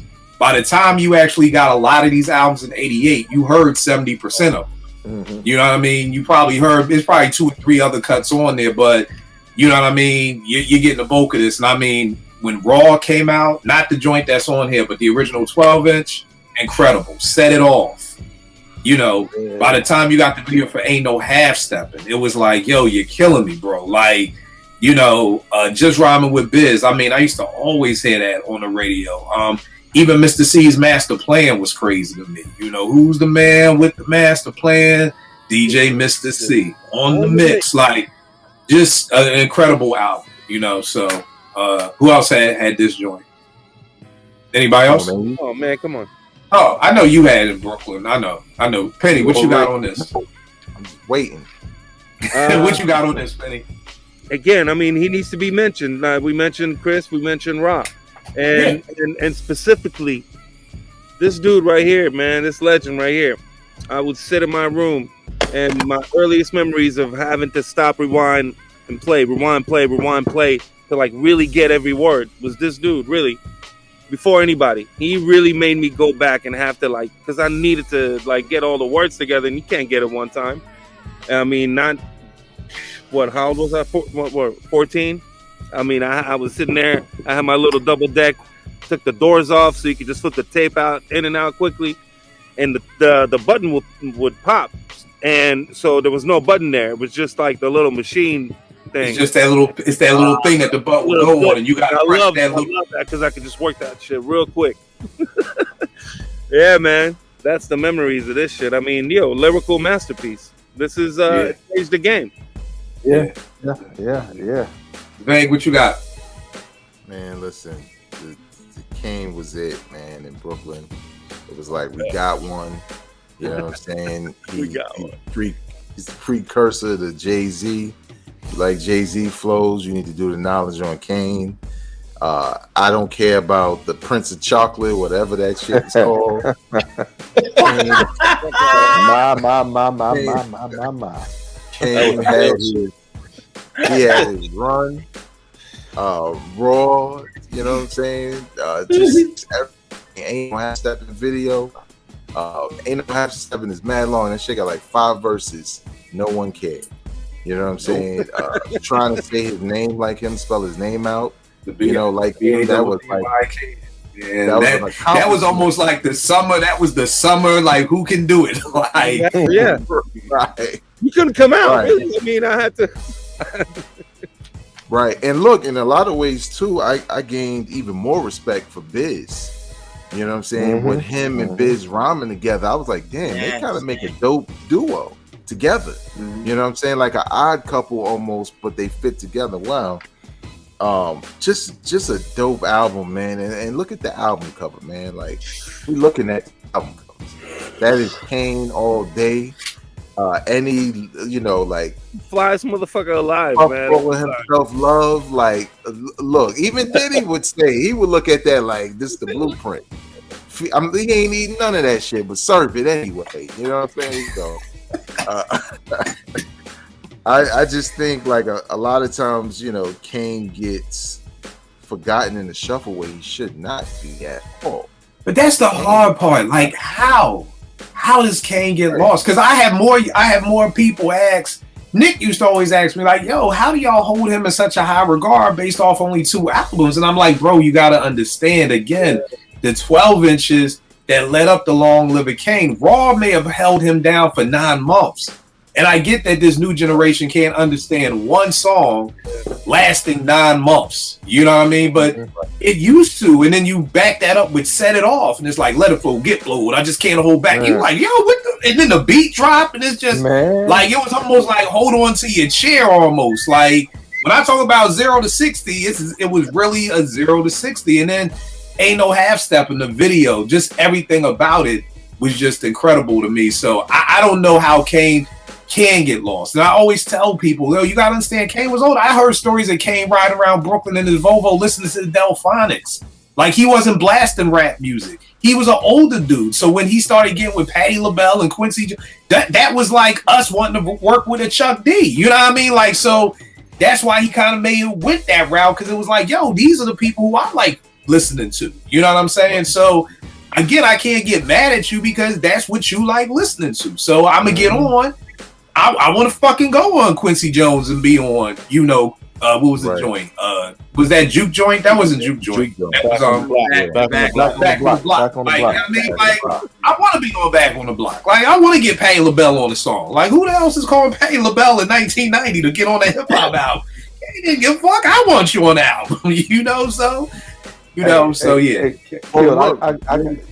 Go ahead, Vern. One thing, Big Daddy Kane almost killed me one day. I have a mix when I was running, jogging, and Set It Off is one of the songs on that mix. And if you try to keep up with that cadence while you're running, bro, try to keep up with that cadence while you're sitting, nigga. Like, that was the most amazing thing about it. Like, yo, who is rhyming this fast? Like, bro, what are you doing? Like, yeah. Kane is the man. One of the things I just wanted to add real quick, since you mentioned like what Nick used to say about Kane, but what I guess cats of his generation or maybe even younger don't understand is that Kane, for me, was the first time I saw the MC dance like his dancers. Typically, you had some ill dancers and they did their thing and we paid attention to them. But Kane would go back with Scoob and Scrap and he wouldn't miss a beat. You know what I'm saying? He was like a third dancer. And dancing was important back then. Yes. It's an element. MCs had a DJ, but it was important that they not only had dancers, they had a dope dancer or dope dancers. So Kane, you can't deny his impact on the game and a lot of the artists, again, at all, that people give flowers to, they turn around and give it right back to somebody like Kane. So yeah. Crazy thing, great point about the dancers too, because me, Scoop and Scrap are the dopest hip hop dancers out there. And I mean, it didn't hurt that all three of these niggas were dark skinned. All three of them had the high top fade, so they damn near all looked like they was related. You know what I mean? And like you said, they all dancing together. Did anybody else have Long Live the King? Ralph, what's up? What you got? Yeah, so I had that one, and I got one more. I think mine is done. My cousin Mark, if you watching this was his dude. Like, and I heard this so much because that's all he played. He emulated this dude to like his hair. He wanted to be like Big Daddy Kane. Like, he emulated this dude, and he's he's a grown man now, so it's kind of funny. But I just remember, like, this was his dude. It's kind of weird, like, because I was going to ask, like, how did he get forgotten? Because I just remember that time you had your Rakim, your KRS-One, and you had your Kane. You know what I'm saying? Your like, he was one of them. So how did he get pushed to the side? I don't understand. Like, I think it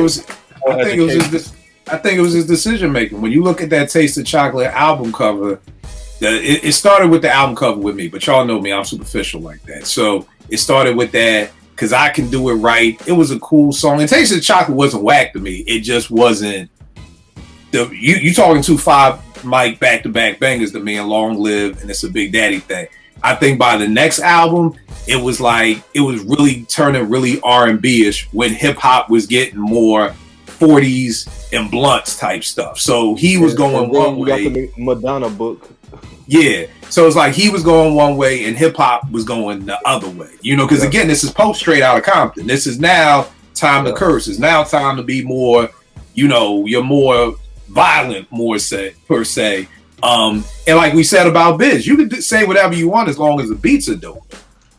A lot of those beats wasn't dope on those albums following Taste of Chocolate, so he could have made a song with Patti LaBelle. If Primo would have done the beat, nobody would have said shit. You know what I mean? So if the beat, so again, to me, it was like hip hop was going one way, he going the other way. The production wasn't great anymore.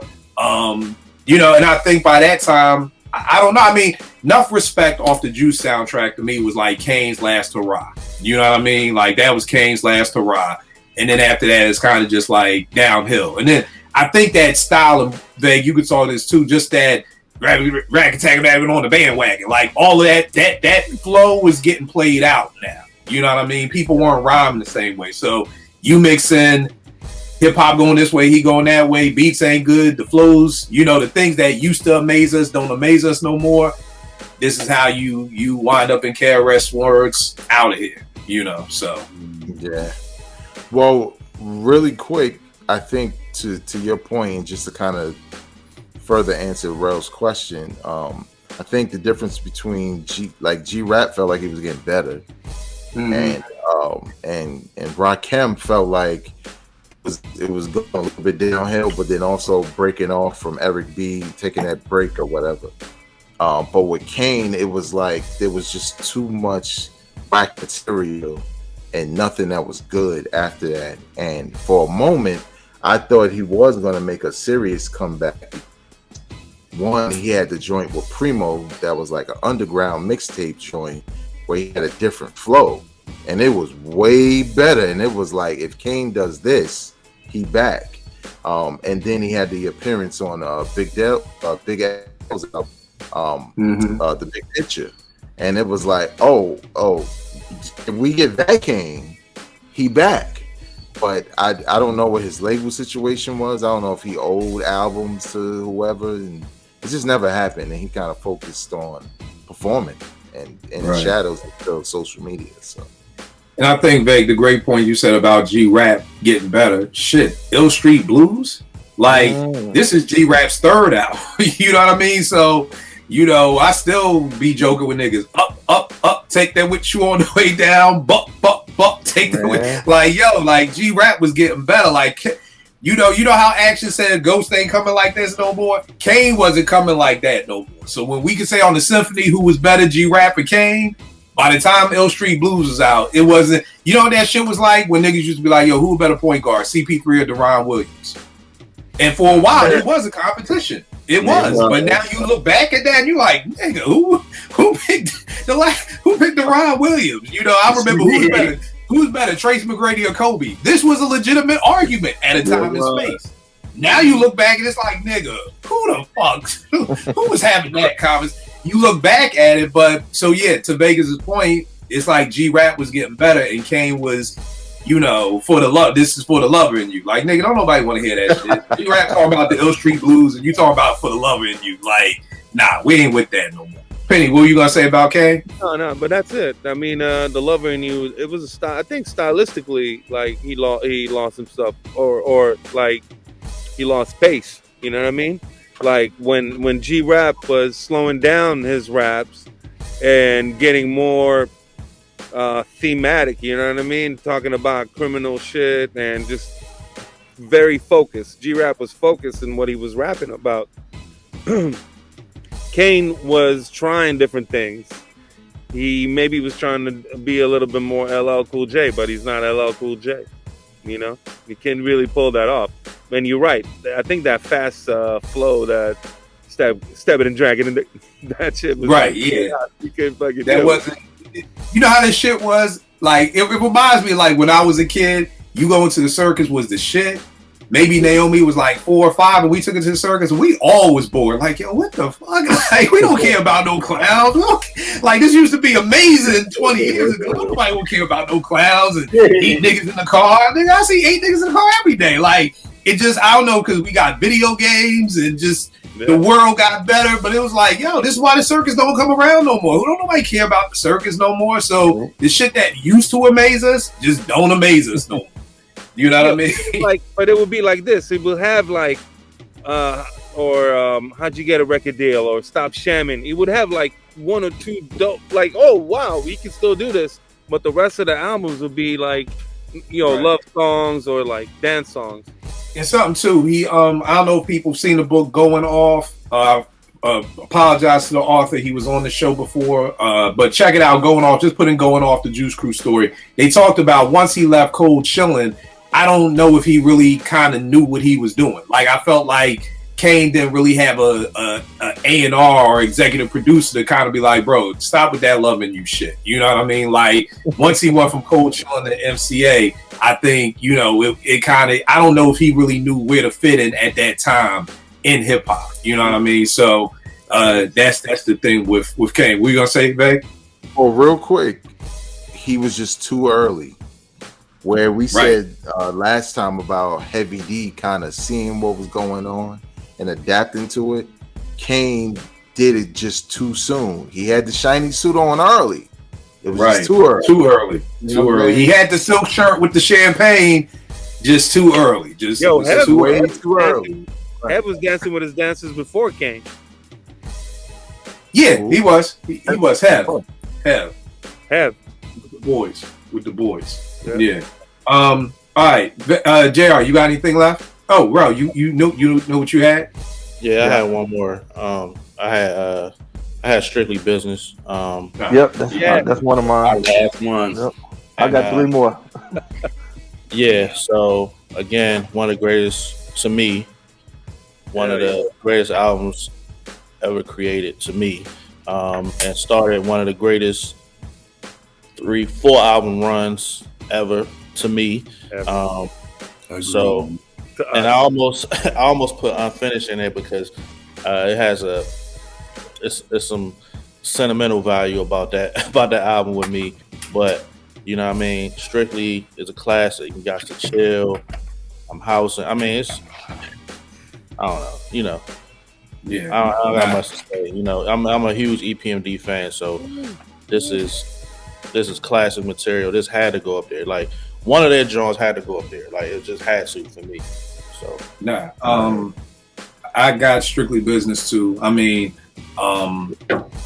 again, just Penny and I always talking about the 12 inches. I mean, hearing the 12 inch for It's My Thing, hearing the 12 inch for your customer. Hearing the 12 inch for You Got to Chill. Hearing this 12 inch for Strictly Business. Then the album dropping. Then you get the 12 inch with the remix to I'm Housing, where they let that Aretha Franklin I'm Housing sample live a little bit more than on the version you get on here. And I mean, you in that all with Jane. Like, nigga, the first time I heard Jane, like haircut like Anita Baker, looked up and down and said, I'll take her. Dog. Yo. Let me explain something to you about Jane, and then I'll tag team this on for my last picks. It was me and my man Lord Cross. It's 87, 88, I guess, because this is out. We're downtown at Funko Mart. We don't have enough money. I'm like, yo, this is out, and another one of my albums, Jungle Brothers Straight Out the Jungle, is out. I get Straight Out the Jungle. He gets Strictly Business. The deal is, all right, we're going to take him home, listen for a week. After the week, we gonna trade. A week came, niggas wasn't calling each other. Niggas was dodging each other. We ran into each other on the block one day. Like, nigga, what happened? Nigga, what happened? Like, yo, bro, I can't let you hold this. And he like, nigga, I can't let you hold this. And it was like, why is that good? He's like, yo, it's that good. So I'm a file Strictly Business all Straight Out the Jungle, man. Again, talking about the 12 inch era. Straight Out the Jungle, Jim Browski, I'm gonna do ya because I got it like that. You know what I mean? Girl, I House You, which is the only hip hop house song I like, and I still love to this day. I don't care what happens. The worst day could be going on. If somebody plays Girl, I House You, you will see me smile. You know what I mean? This is just an incredible album. We talk about the lineage. This is the whole native tongue right here. This is Daylight. This is Tribe. This is Black Sheep. This is the Beatnuts. This is Latif. This is Moni Love. All starting right here with the Jungle Brothers. I'm gonna go into album me and Vern always talk about. I'm turning it the right way. If you can see right over there, you got Salt and Pepper and Kid and Play. We talking about this right here. That's on, right on there. my list.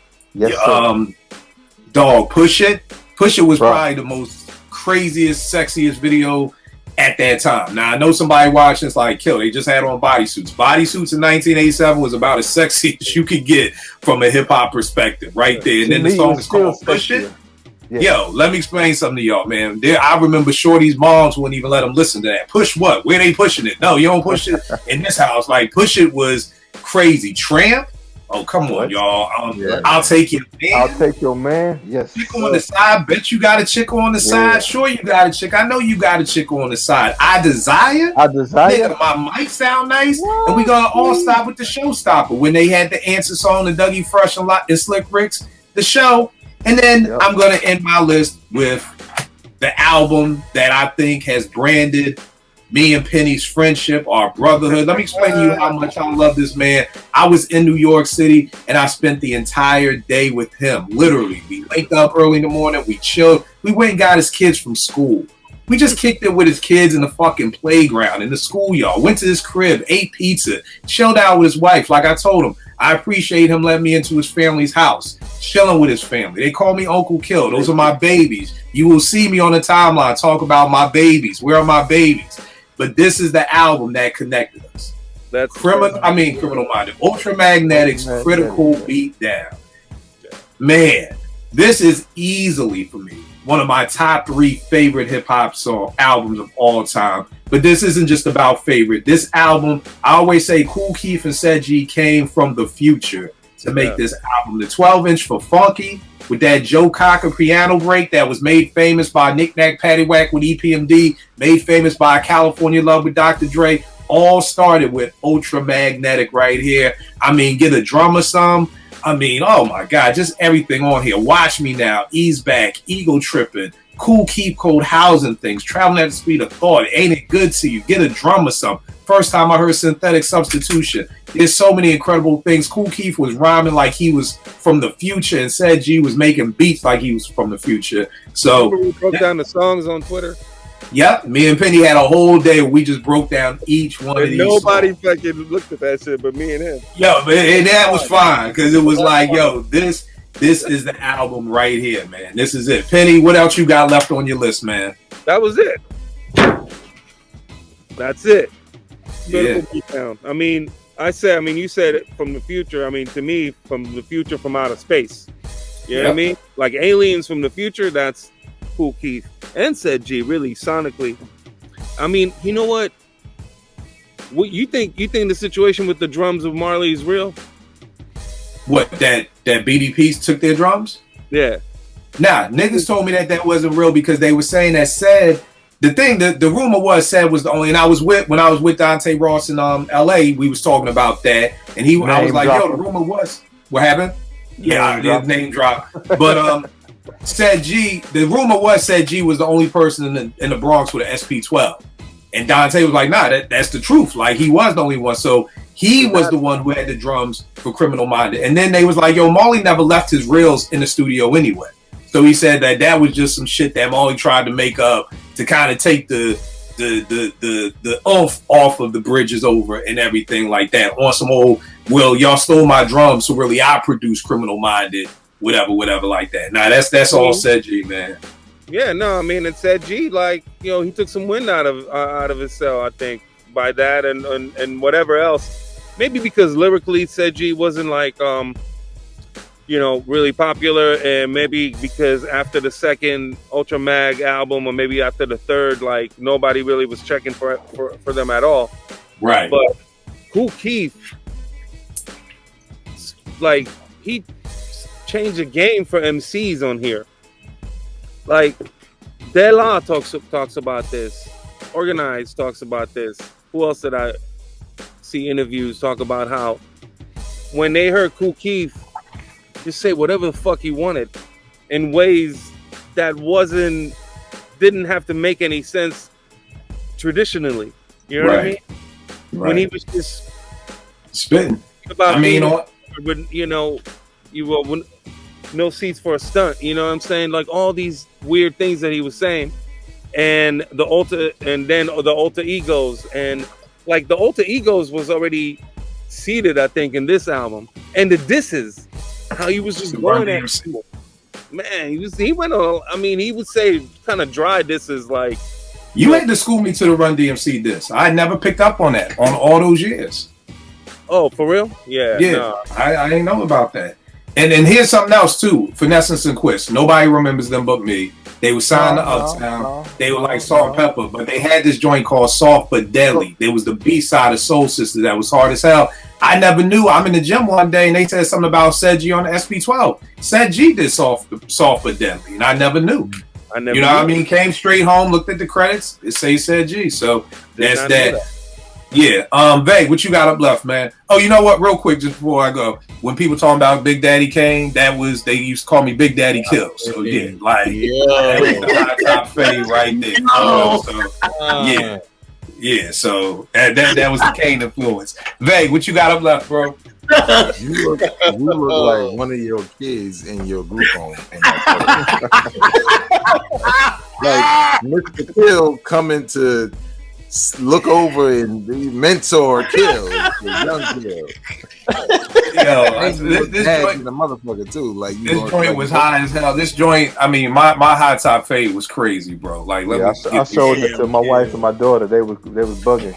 Yeah, like this high top fade was crazy back then, man. But and then the whole joke is, well, nigga, the hair just went from your head to your chin. Now you just got a box under your chin. The high top fade just flipped around on your head. So, but Vay, what you got up left, bro? I had for the same reasons you mentioned, man. Just dope records. Again, they were way doper than just What a Man and Shoot. Oh yeah. Right? Yeah. That's what they get remembered for. But the records that Kill named, they were right next to the fellas, and they are the precursor to the Lil Kims and the Foxy, Cardi, and bringing sexuality to MCing, but they held down the MCing part. So I think it's just dope. It shows that there's a balance you can meet to have sex appeal, but also be respected as MCs in the game. So and the crazy part is, for people who may not know, is that the Showstopper was just in a class assignment. That Herbie and Autumn was working at Sears, and this was just a class assignment for they like community college that they was in, and it was like, yo, let's make an answer song back to Dougie Fresh and Slick Rick the Show, and it just went from there, and like you said, Vay, they're known for that, but I mean, if you do the history on Salt and Pepper, like you said, Run DMC and them were like, it was they from Queens, King from Queens, the Queens from Queens, or whatever like that. Like, Salt and Pepper is much more than some fucking I Want a Man and Shoot. Oh, man, you know what I mean? So much more than that. Their first two albums are killers. Listen. Second, I'm like Rel. EPMD was my favorite group, but to me, it's sort of like when I talk about Illmatic versus It Was Written. Illmatic obviously is the Bible, but It Was Written is the next level of Nas. So I feel like when EPMD, Unfinished Business is the one. Bro, just that album cover alone, man. So right, album cover. Fuck it though. Jordans that y'all sit on the sneakers app trying to get. Come on, man. The whips. The whole style behind it. You know what I'm saying? So what you saying? One of the most perfect hip hop records of all time. Beats, lyrics. Fendi, the dancer, if y'all don't know. In Match, Scoob and Scrap to a T. He was doing shit and I had to rewind. I'm like, do that shit. And Steezo. God bless the dead with Steezo too. Yeah. Total Chaos, Get the Bozak, Jane 2. Please listen to my demo. I never heard a record like that. I didn't know how you got a record there. I didn't know that was a struggle for people. You know what I'm saying?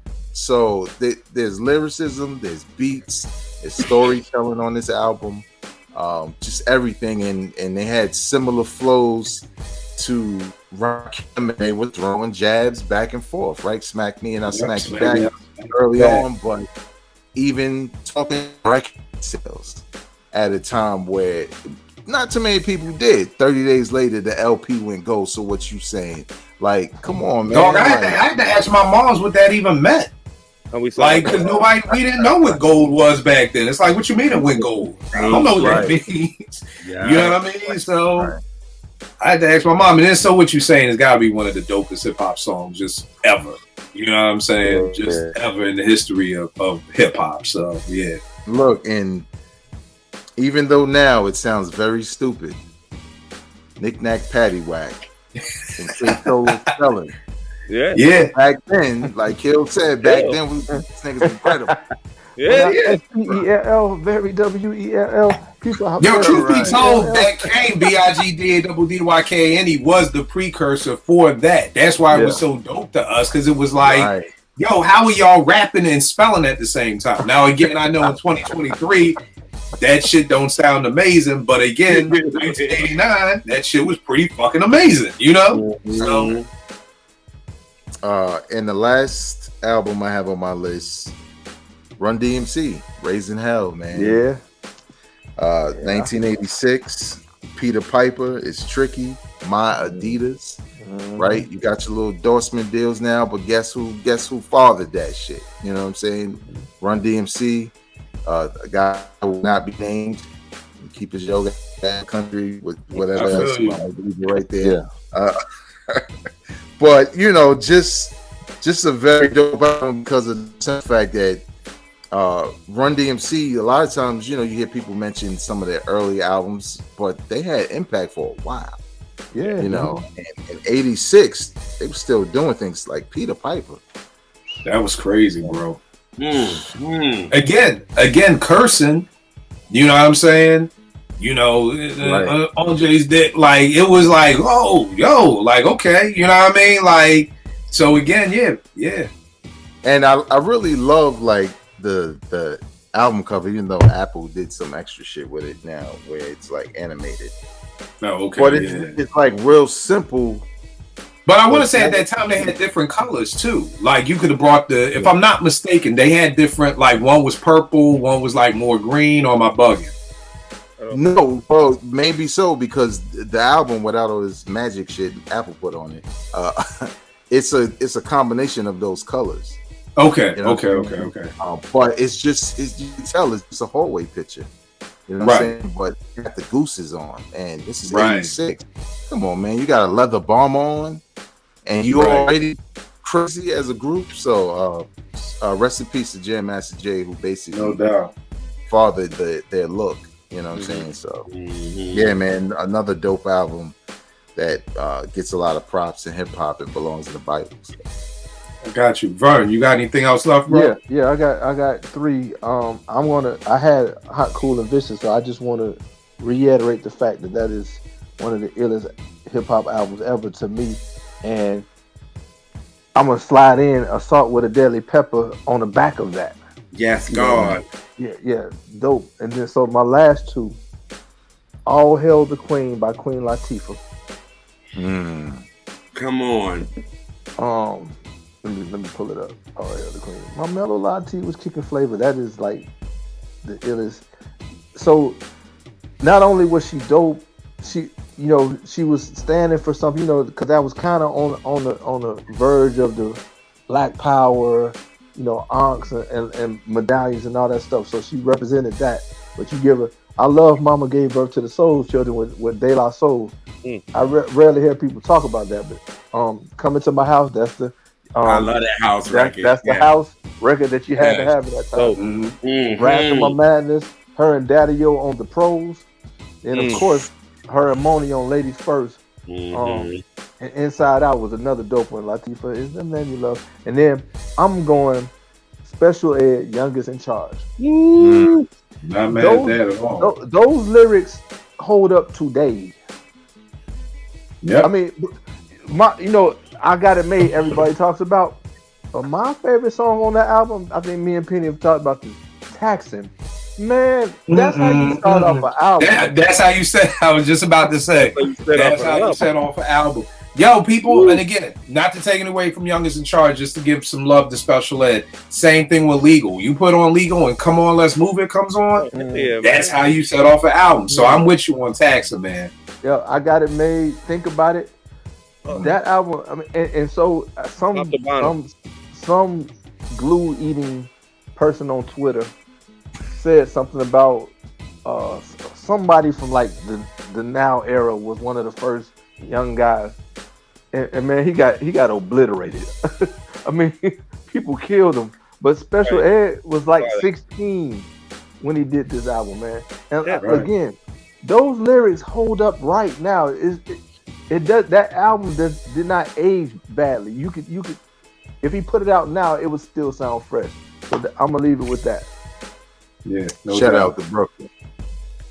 I was definitely on my honorable mention. We at the end. I want us to go over what our list is, and if you got something that you had to leave off, just so people can really grasp how hard it was. Well, you muted, but you got anything else left? All right, you tapped out, JR. You tapped out.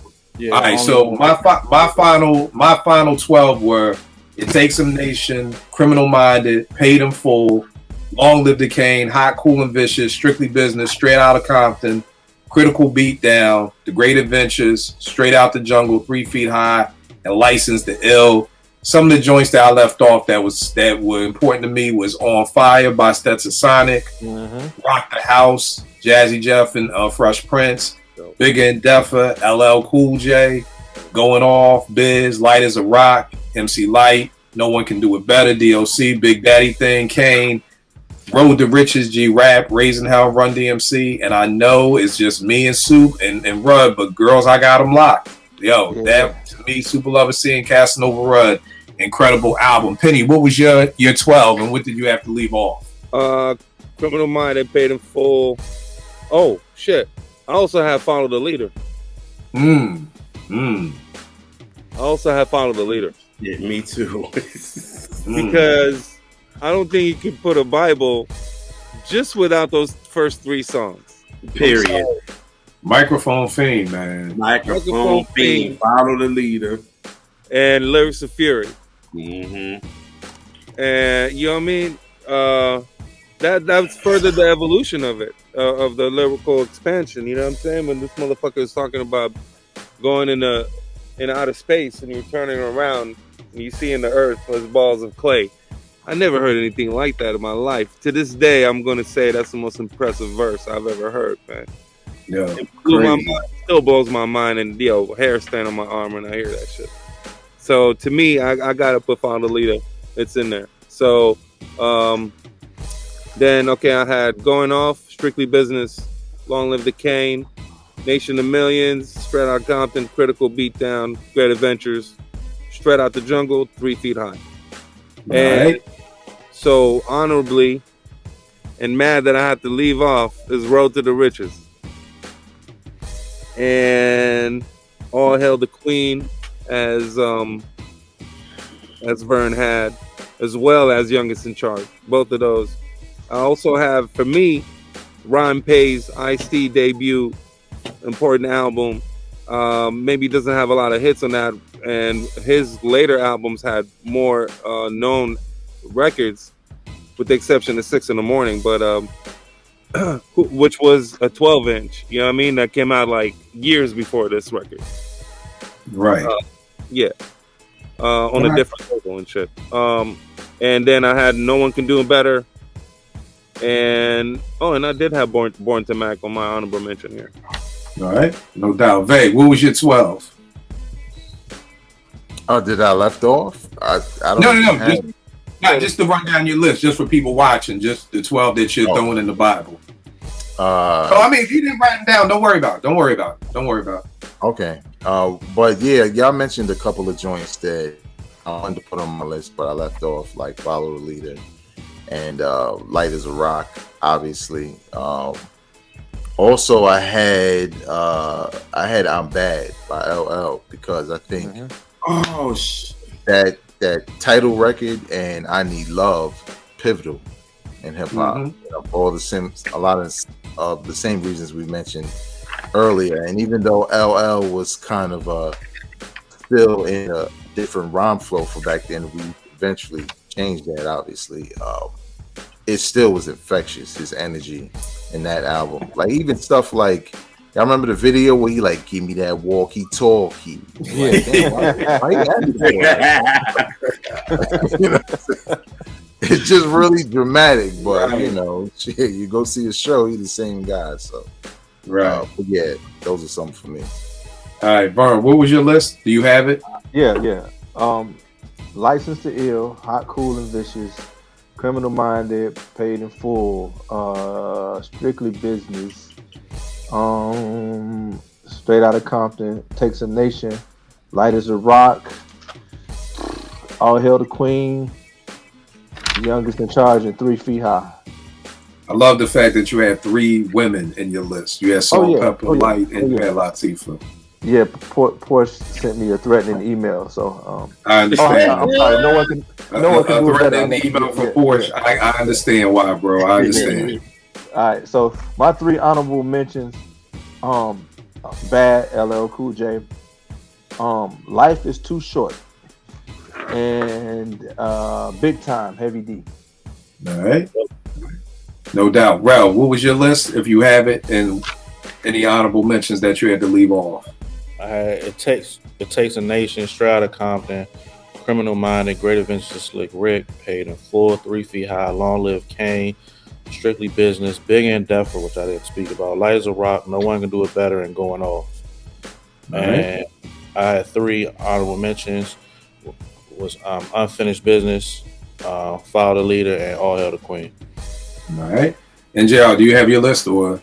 Yeah, I do. Long Live the King, Going Off, Criminal Minded, Light as a Rock, 3 Feet and Rising, Follow the Leader, Paid in Full, Strictly Business, The Greatest Adventures of Slick Rick, All Hail the Queen, Unfinished Business, and Salt with a Deadly Pepper. All right. Dope show, y'all. Tapped in, everybody. And this is only part 2. We still got 3 more to go. You know what I mean? To talk about joints. We in the 90s now. The next up is gonna be 90 to 95. No. Yeah, 90 to 95. So that's gonna be another. How many? 12. That's gonna be bugging, man. That's gonna be fun. Yeah, it's gonna be fun. It's gonna be fun. Yeah, Kill me like, hey, what's your favorite child? I know you got 4 kids. Which one is your favorite? And they sitting right there looking at you. Yeah, they're all right there. Oh man. All right. JR, what's going on with the R&B reps? What we got cooking up over there? What you doing? R&B reps, everything is good. We got obviously some things coming up. Just follow us at the R&B reps. The new episode is going to be with Easton. Easton came back on the show and did a song. Your song. He did the song that you go in about. And then we had somebody else come on. He's part of the what song? Joe. Oh, he's talking about is good? Oh, yeah, and I talked about you in the episode. Oh, yeah. I can't wait to see this. Real quick, shout out to Easton and Slack, My Type of Hype podcast. Definitely a dope podcast. Check them out. Those are my guys right there. Yeah. So he came on the show. So that's going to, because when this is out, that episode is going to be out. So check that out. Just the R&B reps on Instagram, Twitter, JR's World of Soul on Instagram and Twitter. And yeah, that's about it. All right. I'm gonna just FYI, I'm gonna jump in and be an honorable R&B rep when we at the Sadiq show because we gotta get some footage before we go into the Tony show. So we gonna get some footage in real quick before that. Yeah. Burn, let them know where they can get at you if they trying to get bricks. My fault, not bricks. If they trying to get a house and things like that in the different states that you're. I thought you was going state to state doing something else, but you selling house, getting mortgages, man. I'm sorry, man. So let them know where they can get at you. The views insinuated by Ramen Kilpatrick do not express. I'm gonna have the feds showing up at your job tomorrow, man. Georgia, Alabama, North and South Carolina, Vita Loan Closer on Instagram. Get at me. All right. Vegas, where can they get at you, good brother? All right, you can follow me on Instagram, Twitter, TikTok, spell all of that at Vegas World INC. And you can check out my weekly podcast, Hip Hop Now Podcast, all about news and perspectives. But most importantly, by the time you see this video, I will have a new podcast that's not hip hop related called My Little Podcast, which is a interview-based podcast interviewing creatives And one of my guests on this inaugural season of this podcast, if I get the bag, you get another one, is none other than Penny. He's one of my guests. We talk about his history, his life, his career as a performer, the act, and it's really dope. We shared a snippet not too far back, but it's a very deep conversation about this man, and you'll learn even more about him. And hopefully listen, be inspired by his life and times, which is ongoing. So check that out. That'll be available everywhere by the time it's released. All right. And Penny, where can they get at you, good brother? Just Twitter, Penny Butter at Twitter. All right. One of the dopest files you can have, if but not for nothing, you got to go to Penny's page and see my little nephew Lev in a freestyle with grown men over Biggie's "I Shot You" or "Who Shot You." So, if not for nothing, on his page, it's good. Yeah, we had a reunion barbecue. I was just in California for 2 weeks in LA, and we had a barbecue reunion of my day one homies. You know, like 30 to 35 years that we all known each other. People that was there, and you know, there's always a cipher whenever. And this is the day of the storm in LA, and you know that wasn't going to stop us. We were still inside, barbecuing, everything, laughing. And there was a cipher going on the whole day. And they kept, my son kept jumping in. He never freestyled. He could beatbox. He's 9. You know what I mean? He could really beatbox for a kid, but he never freestyled. And he was going for it. I mean, he sounded new, but dope. He rode the beat. Yeah, I'll put one of the videos up on my page. And to me, the dopest part was it was just no fear. I mean, these are grown men. These are grown men. I've been freestyling for decades. Yeah, and they look like they put some work in. So I would have probably been scared to freestyle around them, and Lev jumped in with no problem. Rel. Oh yeah, definitely. Let's talk about this album. But before we talk about the album first, and then I'll give a quick 2-minute spill before we let everybody go. Yeah, so the album's called Caught in a Moment. I said on the last episode what inspired the title, and it was basically, I was at a point in my life where, hip hop's always been a part of my life, but I wasn't making no music and nothing.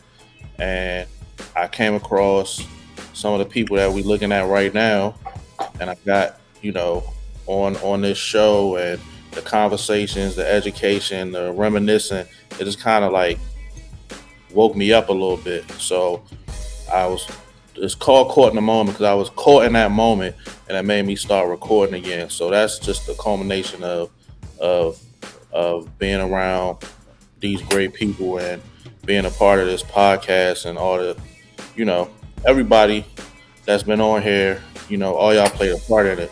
So that's what the title is about. And it's, took me a while to get it done, but it's finally done. It's here. It's getting some good reviews. Kill produced 7 out of 11 tracks. And it's listen, I say this every time, I'm not just like rapping, you know what I mean? I'm talking about things that need to be said. Like, if you go through the album, give it a chance, and you'll hear some stuff that really resonates with you and resonates with what's going on in the world today. So, all right. A minute ago, we did an episode of Apartment 5B Twitter Spaces with some NDMCs. I'm always talking about what support looks like. So I got 6 levels of support. The first level is buy the album. It's that simple. Buy it. Buy it twice. If you like it, buy it for somebody else. Gift it to somebody. You know what I mean? Number 2, retweet. This used to always intrigue me how you can get 180 likes and only 20 retweets. And then one day I was in my teen center and I saw one of my kids on her phone, and she was just like. And I'm like, are you even looking at what these people on Instagram are doing? And she was like, nah, I just like everything. Just stay my friend, so I like it. So I think that's really what the problem is. People are just so used to hitting like that they're not used to hitting retweet too. So I want to challenge people. I'm not in anybody's pocket. You may not have money to buy it, but you know what you can do? you can retweet it. And I want you to think bigger. One time there was a kid who was missing in Philly, and one of my people's DM me like, yo, I would retweet this, but I'm not from Philly. But I'm like, bro, retweet it. Maybe somebody you're following is from Philly. And they're like, oh, I didn't even think about that. So again, a lot of times people think, well, I don't have a lot of followers. What's the point of retweeting? It's not about retweeting it to 8 million followers. Maybe the 40 followers you got, maybe somebody's looking to invest. Maybe somebody knows somebody. So please don't ever let the fact you don't have a lot of followers stop you from retweeting. Text somebody. I always challenge people. Most grown men at a certain point are in a text group. I'm kidnapped in about 20 of them, and I wish I could escape, but I can't because somebody got a fucking Android and they won't let me leave. So in a text group, talk about the album. If you like it, text me like, yo, did y'all hear this? Because I see a million texts I get about every rapper who was signed, but I never see any text about any indie MC. So text about it. Barbershop. Most of us have to go get our hair cut. Most of us are in some place. Some of us play golf. Some of us still hoop. We are around other people. I had my man Scott, who's an incredible supporter on this episode, because I wanted to know, why does he always support music like that? And he said, Kill, I started following you through my man Jake, who's my barber, in the barbershop, and because of you, now I follow all these other MCs. So it started in the barbershop. So again, if you're around people, talk about it. I truly believe in 6 degrees of separation. I truly believe in our heart of hearts, if we put our heads together, we could get whatever we want in front of somebody. You know, as crazy as it may sound, Kill, I want to get my script on my reel in front of Tyler Perry. I believe if everybody put their head together, somehow we could get it to Tyler Perry. So 6 degrees separation. And then think about, who do you know? Really rack your brain and really think, damn, did cousin JoJo's ex-wife still work at MCA? Maybe she knows somebody. Like, and again, this is just all about if you fuck with the music. Because I know I'm asking for a lot. But if you fuck with the music, like I told y'all my story of N.W.A, go into another neighborhood, could have got jumped, robbed, killed in the rain to buy N.W.A. The stuff we used to do for music, people don't do that anymore.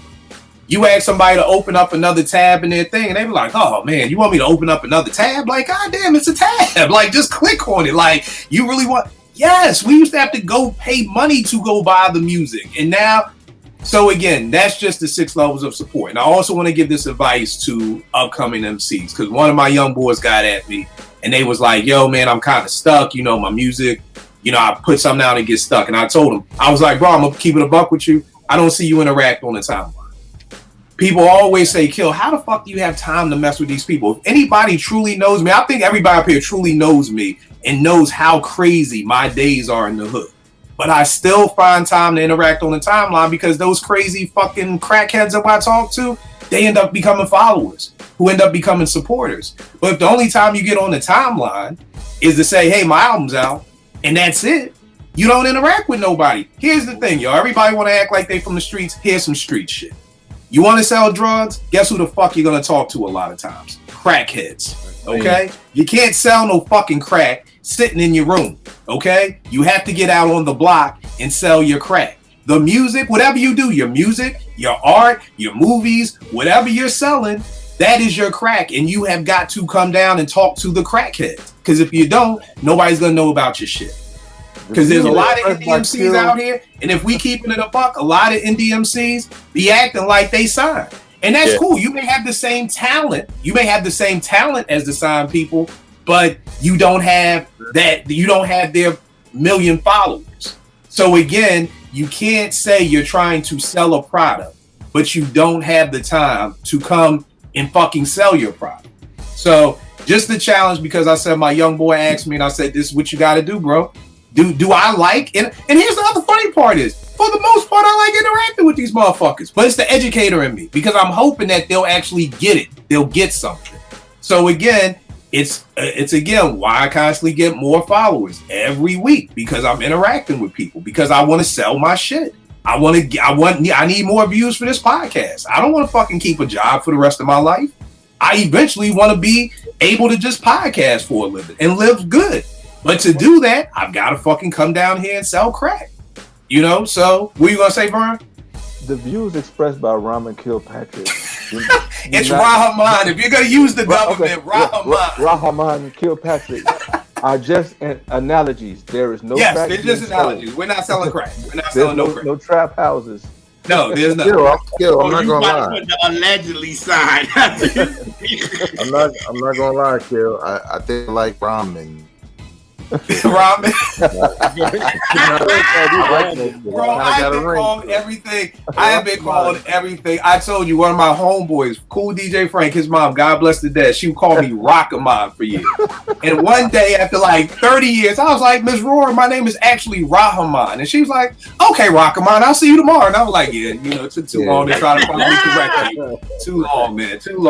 It's so funny. I was telling Naomi the other day, I despise my real name. Like, I despise it. When I'm at the doctor's office, I went to go get this TSA pre-check, and I was like, please don't say Rock, because she was like screaming the names out. So I'm like, oh, she was like, Kilpatrick. I was like, thank God, just let me go on in here. But yes, growing up, the funniest, I think the funniest joke. Right?